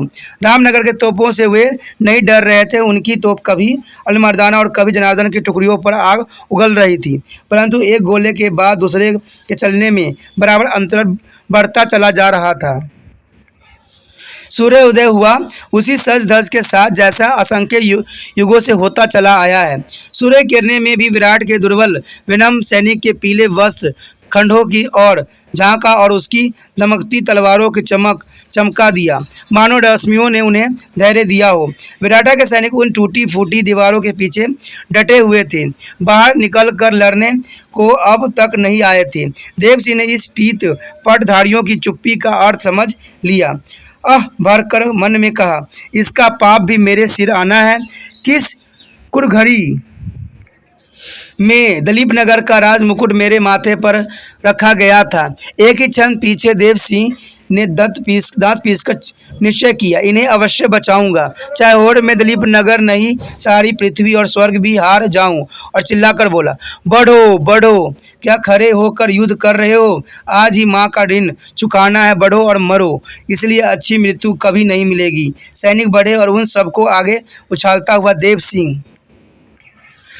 खंड 70। परंतु अलमर्दाना वाले दस्तों ने इस भीषण आक्रमण को उसी तरह से रोक लिया जैसे ढाल तलवार का बार रोक लेती है। जिस ओर से लोचन सिंह आक्रमण कर रहा था, उस और कलपी की एक टुकड़ी ने भयंकर संग्राम आरंभ कर दिया, परंतु अब दो तरफ से घिर गई। अलमर्दाना देव सिंह को सैनिक को लड़ता बिगाड़ता, पांतियों की चीरता फाड़ता नदी के किनारे आ गया, जहां रात के आरंभ से ही विराटा के कुछ सैनिक पहरी का काम कर रहे थे। उन्हें थोड़े से क्षणों में समाप्त करके वह अपने कुछ सैनिक सहित नाव पर चढ़ गया। उसके एक दस्ते ने तिरावती गांव पर अधिकार कर लिया। विराटा गाड़ी की फूटी दीवारों में से बंदूक की एक वाट चली। अलमर्दाना के कुछ सैनिक आहत हुए, उसके और सैनिक प्रचुर संख्या में पानी में कूद पड़े। वह धार छोटी थी। वे लोग जल्दी ही ध्वज नदी के पीछे वाली पठारी पर आ गए। अलमर्दाना भी वही नाव द्वारा आ गया। देव सिंह प्रबल पराक्रम से ही अलमर्दाना को शेष सैनिक को पानी में कूद पड़ने से न रोक सका। उसके दल ने उन लोगों को थोड़ा सा पीछे हटाया, फिर देव सिंह भी अपने कुछ सैनिकों के साथ पानी में कूद पड़ा। अलमर्दाना और उसके सैनिक दौड़ते हुए ऊपर चढ़े। विराटा के पीत पटधारी अपनी टूटी दीवारों के बाहर निकल पड़े, तलवार से सिर और धड़ कटने लगे। अलमर्दाना के सैनिक कवच और जिलम पहने हुए थे, तो भी दागियों की तलवार ने उन्हें चीर डाला। सफदर सिंह ने अलमर्दाना को ललकारा, जब तक इस गाड़ में दागी का जया जीवित है, तेरी साथ पूरी न हो पाएगी। ले। अलमर्दाना चतुर लड़का था। सफदर सिंह के वार को बचा गया और फिर उसने अपनी तलवार का ऐसा प्रहार किया कि उसका दायां हाथ कंधे से अलग जा गिरा। सफदर सिंह भूसाई हो गया। बेताब और मदगामिनी धारा पर रपट रपट कर चमकने वाली किरणें की ओर उसकी दृष्टि थी। फिर जो कुछ हुआ वह थोड़े से क्षण का काम था। सफदर सिंह के योद्धा अलमर्दाना के बचे हुए दस्तों को तलवार की नोक पर झूम झूम कर आ टूटने लगे। अलमर्दाना के थोड़े से ही कवचधारी उन लोगों के बच पाए, परंतु दागी कोई न बचा। जगह जगह कटे सरी के ढेर लग गए। केसरिया बाणों से ढकी हुई पृथ्वी हल्दी से रंगी मालूम होती थी, मानो रणचंडी के लिए पवार बिछाए गए हों। देव सिंह अपने थोड़े से सैनिक सहित गार्ड के नीचे आ गया। विलंब हो गया था। अलमर्दाना गार्ड में प्रवेश कर चुका था। देव सिंह ने अपने सैनिक को जो उस पार थे नदी में कूद पड़ने के लिए हाथ झुकाया। इतने में कुंजर सिंह ने एक गोला दलीप नगर की इस टुकड़ी पर फेंका। इस कारण उन्हें जरा पीछे हटना पड़ा, परंतु दलीप नगर की सेना का एक बहुत बड़ा भाग नदी किनारे जरा ऊपरी भाग से पानी में कूद पड़ा और वेग तथा वक्रता के साथ देव सिंह की ओर आने वाली देव सिंह धीरे धीरे गढ़ी की टूटी दीवारों की ओर चढ़ने लगा। पीले कपड़े से ढकी हुई मत और अधर्मत देहों को देखकर उसका कलेजा धंसने लगा और पैर लड़खड़ाने लगे। वो गार्ड के भीतर न जा सका। धार तैर कर आने वाली अपने सैनिक को आने तक वही रख गया। पीले वस्त्र से ढके हुए लूहलुहान सबों की ओर फिर आंख गई। होठ दबकर मन में कहा, कुंजर सिंह की हिंसा ने इन्हें मुझसे न मिलने दिया। खंड 71। कुंजर सिंह की तोप का वह अंतिम गोला था। उसे दाग कर कुंजर सिंह अपनी तोपों को नमस्कार कर खो की ओर तेजी के साथ आया। खो के बाहर उसे वीणा विनम्ती स्वर में सुनाई पड़ा, मालिनी फुलाव जो नंद बन के बिना बिन फुलवा लगाई बड़ी रास, उड़ गए फुलवा रह गई बांस, मालिनी फुलवा जोए नंदन बन के। उठे चलो, कुंजर सिंह ने खो में घस कर कुमुद से कहा। मुसलमान घुस आए। हमारे सैनिक ने जोहर कर लिया है। कुमुद खड़ी हो गई, मुस्कुराई, परंतु आंखों में एक विलक्षण प्रसन्नता थी। बोली, सबने जोहर कर लिया है? सबने? अच्छा किया। चलो, कहाँ चले? नदी के उस पार, गढ़ी के पूर्व की ओर से। अभी वहाँ कोई नहीं पहुँचा है। हम दोनों चलेंगे। हाँ, दोनों चलेंगे उस पार, परंतु अकेले अकेले। मैं समझा नहीं, कुंजर सिंह ने व्यग्रता के साथ कहा। मैं उस ओर से जाऊंगी जहां मार्ग में कोई न मिलेगा। कुमुद दृढ़ता के साथ बोली, आप उस ओर से जाए जहां जोहर हुआ है, हम लोग अंत में मिलेंगे। और उसने अपने आंचल के छोर से जंगली फूलों की गुथी हुई एक माला निकाली और कुंजर के गले में डाल दिया। उस माला में फूल अध खिले और सूखे थे। कुंजर सिंह ने कुमुद की छाती से लगा लिया। कुमुद तुरंत उससे अलग होकर बोली, यह मेरा अक्षय भंडार लेकर जाओ, अब मेरे पास और कुछ नहीं है। कुमुद के आंसू आ गए। उसने उन्हें निष्ठुरता के साथ पोंछ डाला। थोड़ी दूर पर लोग ही आहट सुनकर कुमुद ने आदेश के स्वर में कहा, जाओ, खड़े मत रहो, मुझे मार्ग मालूम है। फिर जाते जाते मुड़कर बोली, मेरा मार्ग निशक है, तुम अपनी असंदेह करो, मैं अभी आकर मिलती हूँ, तुम चलो। कुंजर सिंह ने कहा। कुमुद तेजी के साथ एक और चली गई और दूसरी ओर तेजी के साथ कुंजर सिंह। उन दोनों के चले जाने के थोड़ी देर बाद अलमर्दाना अपने लहूलुहान सैनिक के साथ आ धमका। जब वहाँ कोई न मिला, उसने अपने सैनिक से कहा, यहीं कहीं इन चट्टानों में तलाश करो, मैं इधर देखता हूँ। कुछ लोग इधर से आने वाले को रोकने के लिए मुस्तैद रहना। अलमर्दाना और उसके कुछ सैनिक इधर उधर ढूंढने खोजने लगे। जिस ओर कुंजर सिंह गया था उसी ओर अलमर्दाना गया। एक ऊंची चट्टान पर खड़े होकर अलमर्दाना धीरे से अपने निकटवर्ती एक सैनिक से कहा, वह देखो, धीरे धीरे से उस ढालू चट्टान की तरफ जा रही है, कमाल है, देखो। खंड 72। कुंजर सिंह के मार्ग में देव सिंह मिल गया। तुम कहाँ जा रहे हो? देव सिंह ने पूछा और जो बात वह कहना नहीं चाहता था वह उसके मुंह से निकल गई। तुमने जहर नहीं किया? कुंजर सिंह ने भी अपने कपड़े पीले किए थे, परंतु वह सार्वजनिक बलिदान में अपनी तोपों की धुन के कारण शामिल न हो पाया था। देव सिंह की बात उसके कलेजे में कांटे की तरह चुभ गई। बोला, जौहर ही के लिए आया हूँ, आज जीवन भर की कसक मिटाऊंगा। तुमने मेरे स्वतः का अपहरण किया है, तुम्हें मारे बिना मुझे कभी चैन न मिलेगा। तुम्हारा सिर काटने से बढ़कर मेरे लिए कुछ भी नहीं है। और देव सिंह पर वार करने लगा। वार संभालते हुए देव सिंह ने कहा, स्वर्ग या नर्क जो तुम्हारे भाग्य में होगा वही अभी भेजता हूँ। लड़ाई के लिए स्थान उपयुक्त ना था, इसलिए संभवतः दोनों लड़ते लड़ते नदी की ढालू पठारी की ओर क्रमश चले गए। दलीप नगर की सेना ने अपनी राजा को इस विपत्ति में ग्रस्त देखा। अलीमर्दाना भी बहुत अधिक सैनिक लेकर बेराटा की गाड़ में नहीं गया था, इसलिए उसकी सेना भी अपने नायक की रक्षा के लिए उत्साहित हो उठी। दोनों दल नदी की ओर झुके और परस्पर लड़ते फिरते पानी में कूद पड़े। लोचन सिंह पीछे से दबाता हुआ आ पहुंचा। जनार्दन भी दौड़ पड़ा। इसी भीड़ में एक ही स्थान पर रामदयाल, लोचन सिंह और छोटी रानी आ भिड़े। रानी ने लोचन सिंह पर तलवार उठाई और कहा, ले बेईमान मूर्ख, लोचन सिंह के पैर को इस बार में थोड़ा सा घायल कर दिया। लोचन सिंह बोला, दलीप नगर की दुर्दशा के कारण को अभी मिटाता हूँ। और आधी की तरह तलवार घुमाकर लोचन सिंह ने छोटी रानी के मुंह की यात्रा समाप्त कर दी। रामदयाल खिसका कहता गया, दाऊजी मैं लड़ाई में नहीं हूँ, मैं तो किसी को ढूंढ रहा हूँ जो जन्म भर किया है वही किया कर नीच। लोचन सिंह ने लात मार कर कहा और वह तुरंत अपनी सेना के आगे पानी में कूद पड़ा। रामदयाल एक चट्टान पर से भड़बड़ा कर पत्थरों से टकराता हुआ पानी में जा गिरा और फिर कभी न देखा गया। नदी की वह छोटी धारा उतरते हुए सिपाहियों से भर गई। कोई कूदते जा रहे थे तो कोई तैरते और कोई गाड़ के नीचे पहुंचते जा रहे थे। उधर खुली और विस्तृत जगह पर पाकर गुज्जर सिंह देव सिंह पर वार करने लगा। दलीप नगर कल के भी कुछ सैनिक लड़ते लड़ते इसी ओर आ रहे थे। ढालू चट्टान के धरावती छोर की ओर कुमुद सरकती जा रही थी और पीछे पीछे अलीमर्दाना। वह शीघ्र गति से और अलीमर्दाना हथियार को बोझ के मारे जरा धीरे धीरे। गुज्जर सिंह ने देव सिंह पर वार करते करते उस ओर देखा। हाँ हिदक से हो गया। हाँफते हाँफते बोला, प्रलय हुआ चाहती है, अभी एक क्षण की भी कसर नहीं। देव सिंह ने कहा और तलवार का भरपूर हाथ दिया। गुज्जर सिंह का सिर धड़ से काटकर अलग जा पड़ा। गले की माला छीन हो गई। सूखे हुए फूल पर रक्त का छिट्टा पड़ा। सूर्य किरणें में वह चमक उठी मानो अनेक रश्मियों की ज्योति उसमें समा गई हो। अलीमर्दाना और कुमुद के बीच अभी कई डंगों का अंतर था। देव सिंह उसी ओर लपका। कुमुद शांत गति से ढालू चट्टान के छोर पर पहुंच गई। अपने विशाल नेत्रों की पलकों को उसने ऊपर की ओर उठाया। उंगली में पहनी हुई अंगूठी पर किरण फिसल पड़ी। दोनों हाथ जोड़कर उसने धीमे स्वर में गाया, मलिनिया फुलवा लाओ नंद वन के, बिन बिन फुलवा लगाई बड़ी रास, उड़ गए फुलवा रह गई बांस।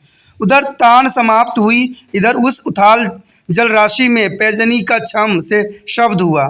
धारा से अपने वक्ष की खोल दिया और तान समेत उस कोमल कंठ की सावधानी से अपने कोष में रख लिया। ठीक उसी समय वह अलीमर्दाना भी आ गया। घुटना नाव का उस कुमुद के वस्त्र को पकड़ना चाहा, परंतु बेताब की लहरों ने मानो उसे फटकार दिया। मुट्ठी बांधे खड़ा रह गया। इतने में रक्त से रंगी तलवार लिए हुए देव सिंह आ पहुंचा। अलीमर्दाना ने तलवार समेत अपने दोनों हाथों को अपनी छाती पर कस कर कहा, आज राजा देव सिंह हैं। हाँ संभालो, देव सिंह ने उत्तर दिया। क्या झलक थी महाराज, लड़ने का कोई भी क्षण न दिखाई हुई। अलीमर्दाना बोला, बहुत हो चुका, अब बंद करिए। आप दलीप नगर पर राज्य करिए, हम लोग लड़ना नहीं चाहते। भ्रम ने हमारे आपके बीच में बैर खड़ा कर दिया है। दोनों पक्ष के सैनिक मतवाले से दौड़ते चले आ रहे थे। अलीमर्दाना ने निवारण करने के लिए जोर से कहा, दूर रहो, चट्टानों की छोटी सी खोप पर जो मिट्टी है उसके पास मत आना, उसमें पद्मनी की पैर का और सरकने का चिन्ह बना हुआ है, उससे दूर रहना। तलवार नीची करके देव सिंह कहा, पद्मनी का नाम आपके मुंह से अच्छा नहीं लगता। नवाब साहब, आप ही ने उसके प्राण लिए हैं, आप यहाँ से जाइए, यह स्थान हमारी पूजा की चीज़ है। अवश्य, अलीमर्दाना छीन हंस कर बोला, अभी आपकी तोपों ने उसकी एक एक ईंट धूल में मिला दी है। सैनिक की भीड़ बढ़ती चली जा रही थी, परंतु वे लड़ रहे थे। रण का उत्साह एक अनिश्चित उत्सुकता में परिवर्तन हो गया था। एक ओर से घायल लोचन सिंह और दूसरी ओर से लहूलुहान मुसलमान नायक वहां आए। नायक ने अपने नवाब से कहा, क्या चली गई लड़ाई, क्यों बंद कर दी गई? अलीमर्दाना ने तलवार नहीं उठाई, अपने सैनिक को रोकते हुए बोला, लड़ाई बंद करो, महाराज देव सिंह के साथ हमारी संधि हो गई है। फिर पास खड़े हुए देव सिंह ने कहा, रोकिए अपने सिपाही को, नायक खून खराबी हो बचाइए। देव सिंह ने करक कर लोचन सिंह से कहा, तुम्हारे जैसा मूर्ख पशु ढूंढने पर भी नहीं मिलेगा। शांत हो जाओ, नहीं तो तुम्हारे ऊपर मुझे हथियार उठाना पड़ेगा। अलमर्दाना और देव सिंह के बीच कुछ शर्तों के साथ संधि स्थापित हो गई। सब लोग लौटकर धीरे धीरे चले। अभी ढालू चट्टानों के सिरों पर पहुंच न पाए थे कि कुछ सिपाही अचेत हाथ गोमती को देव सिंह के सामने ले आए। क्या महारानी? देव सिंह ने पूछा। पुरस्कार के लिए लाए हो? मिलेगा, वह यहाँ से सबको ले जाओ। रानी नहीं है महाराज, एक सैनिक ने उत्तर दिया। उनका रूढ़ तो उस पार पड़ा है, यह कोई और है। कहती थी राजा के पास ले चलो, बदला लेना है, कहकर अचेत हो गई। इसके पास तमाचा था, वह हमने ले लिया है। देव सिंह जरा बारीकी के साथ देखा, एक हाल ली और कहा, मरण शर्म है। सैनिक के सचेत गोमती के नीचे रखा। देव सिंह ने उसके सिर पर हाथ फेरा और एक क्षण बाद गोमती ने आँख खोली। भूली भटकी हुई दृष्टि फिर तुरंत बंद कर ली। अलमर्दाना अपनी सेना लेकर चला गया। देव सिंह दागी वीरों को शवों के पास गया और सिर नाव कर उसने प्रणाम किया। उसने सैनिकों से नतमस्तक होकर नमस्कार भी किया। देव सिंह ने कहा, अपनी बना पर अटल थे ये, इन्होंने मरने में जैसा सुख मिला होगा हमें कदाचित जीवन में भी न मिलेगा। बहुत समारोह के साथ इनकी दाह क्रिया की जानी चाहिए। देव सिंह का गला भर आया, फिर सहत होकर थोड़ी देर में बोला, विराटा का गांव किसी अन्य को जागीर में कभी नहीं दिया जाएगा। जब तक दागियों में कोई भी बचेगा उसी के हाथ में यह गांव रहेगा। फिर जनार्दन शर्मा और अपने सरदारों को वह उस स्थान पर ले गया जहां जाकर कुमुद ने आत्म बलिदान किया था। वह स्थान मंदिर के सामने जरा हटकर दक्षिण की ओर था। ढालू चट्टान पर वरीगी मिट्टी का एक बहुत हल्का घर जमा था। उस पर कुमुद के पद और सरकने के चिन्ह अंकित थे। देह की लहरें सगज और चपल थी। देवी सिंह के रोमांच हो आया। उस और उंगली से संकेत करते हुए जनार्दन ने कहा, देवी ये अंतिम चिन्ह छोड़ गई है। लहरें कुछ कह सी रही है।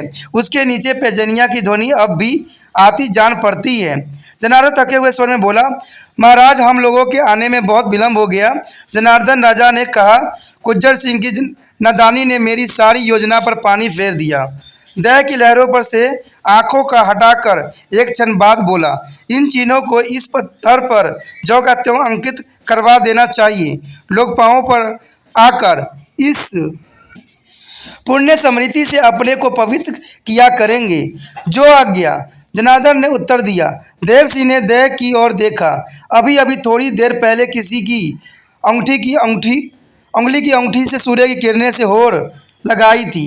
अभी अभी थोड़ी ही देर पहले उस जलराशि पर छम से कुछ हुआ। किसी अलौकिक सौंदर्य का उस शब्द के साथ संबंध था और लहरें पर पवन में वह गीत गूंज रहा था, उड़ गया फुलवा रह गई बांस। अगर आपको अच्छा लगा तो लाइक शेयर सब्सक्राइब जरूर कीजिए। अगर पहली बार अगर आप वीडियो देख रहे हो, पहली बार मेरे चैनल पे आए हो तो सब्सक्राइब करना आपका फर्ज बन जाता है। सब्सक्राइब करने से ये होगा कि जो भी मैं आप क्लास के रिगार्डिंग कोई भी वीडियो डालूंगा उसका नोटिफिकेशन जो है समय समय पर आपको प्राप्त होता रहेगा। अगर सब्सक्राइब नहीं कीजिएगा, अगर आप दोबारा से तिरपान सेंटर पर आने की कोशिश कीजिएगा तो वहां पर आप तिरपान लिखिएगा तो जो है वो तिरपस कर देगा। ठीक है, जो आप गूगल पर सर्च करोगे तिरपस कर देगा, जिससे वजह से आप जो है मेरे वीडियो का जो है फायदा नहीं उठा पाओगे। तो सोचिए मत, विचार मत कीजिए, सब्सक्राइब कीजिए। आप सोचते होइएगा कि मेरे जो एग्जाम खत्म हो जाने के मेरा क्या जरूरत है तिरपान श्री सेंटर से। ठीक है, तो इसलिए सब्सक्राइब नहीं करने का सोचिएगा। लेकिन दोस्तों ऐसा नहीं है। तिरपान श्री सेंटर जो है बहुत हेल्पफुल है। क्योंकि ये जो है आपके 8th class 9th 10th 11th 12th जो आर्ट्स के सब्जेक्ट को कवर करता ही है, प्लस जो है ये NIC बोर्ड के जो है 10th +2 को भी कवर करता है। साथ में BA जो है फर्स्ट ईयर से लेकर 6 सेमेस्टर तक बच्चों के लिए ये अग्रसर रहेगा आर्ट्स सब्जेक्ट में। तो सोचिए नहीं, विचार नहीं कीजिए, काफी जो है तिरपान श्री सेंटर का फायदा ही फायदा है। ठीक है, अगर आप मुझे प्रोत्साहित करोगे तो आपके लिए मैं तरह तरह के वीडियो बनाऊंगा जो आपको फायदा पहुंचाएगा। एग्जाम के तौर पर मैं आपको जो है पेपर भी आपको सोल्यूशन करके दिखाऊंगा जो आपके लिए फायदेमंद रहेगा। अगर नहीं सब्सक्राइब कीजिएगा, मेरा मनोबल घटेगा, तो हो सकता है कि आपको फिर दोबारा मैं ना वीडियो बनाऊं और आपको फायदा ना पहुंचाऊं। तो अभी भी नहीं सोचिए, मेरा जितना आप फैलाइएगा, जितने दूसरे बच्चों के साथ शेयर कीजिएगा, उतना जो है मैं आपके लिए कार्य करने में अग्रसर रहूंगा। ठीक है दोस्तों, इसे सोचिए मत, विचार मत कीजिए, अभी सब्सक्राइब कीजिए और अपने व्हाट्सएप स्टेटस पे लगाइए और दूसरे बच्चों के साथ भी शेयर कीजिए। ठीक है दोस्तों, अपना ध्यान रखना। बाय।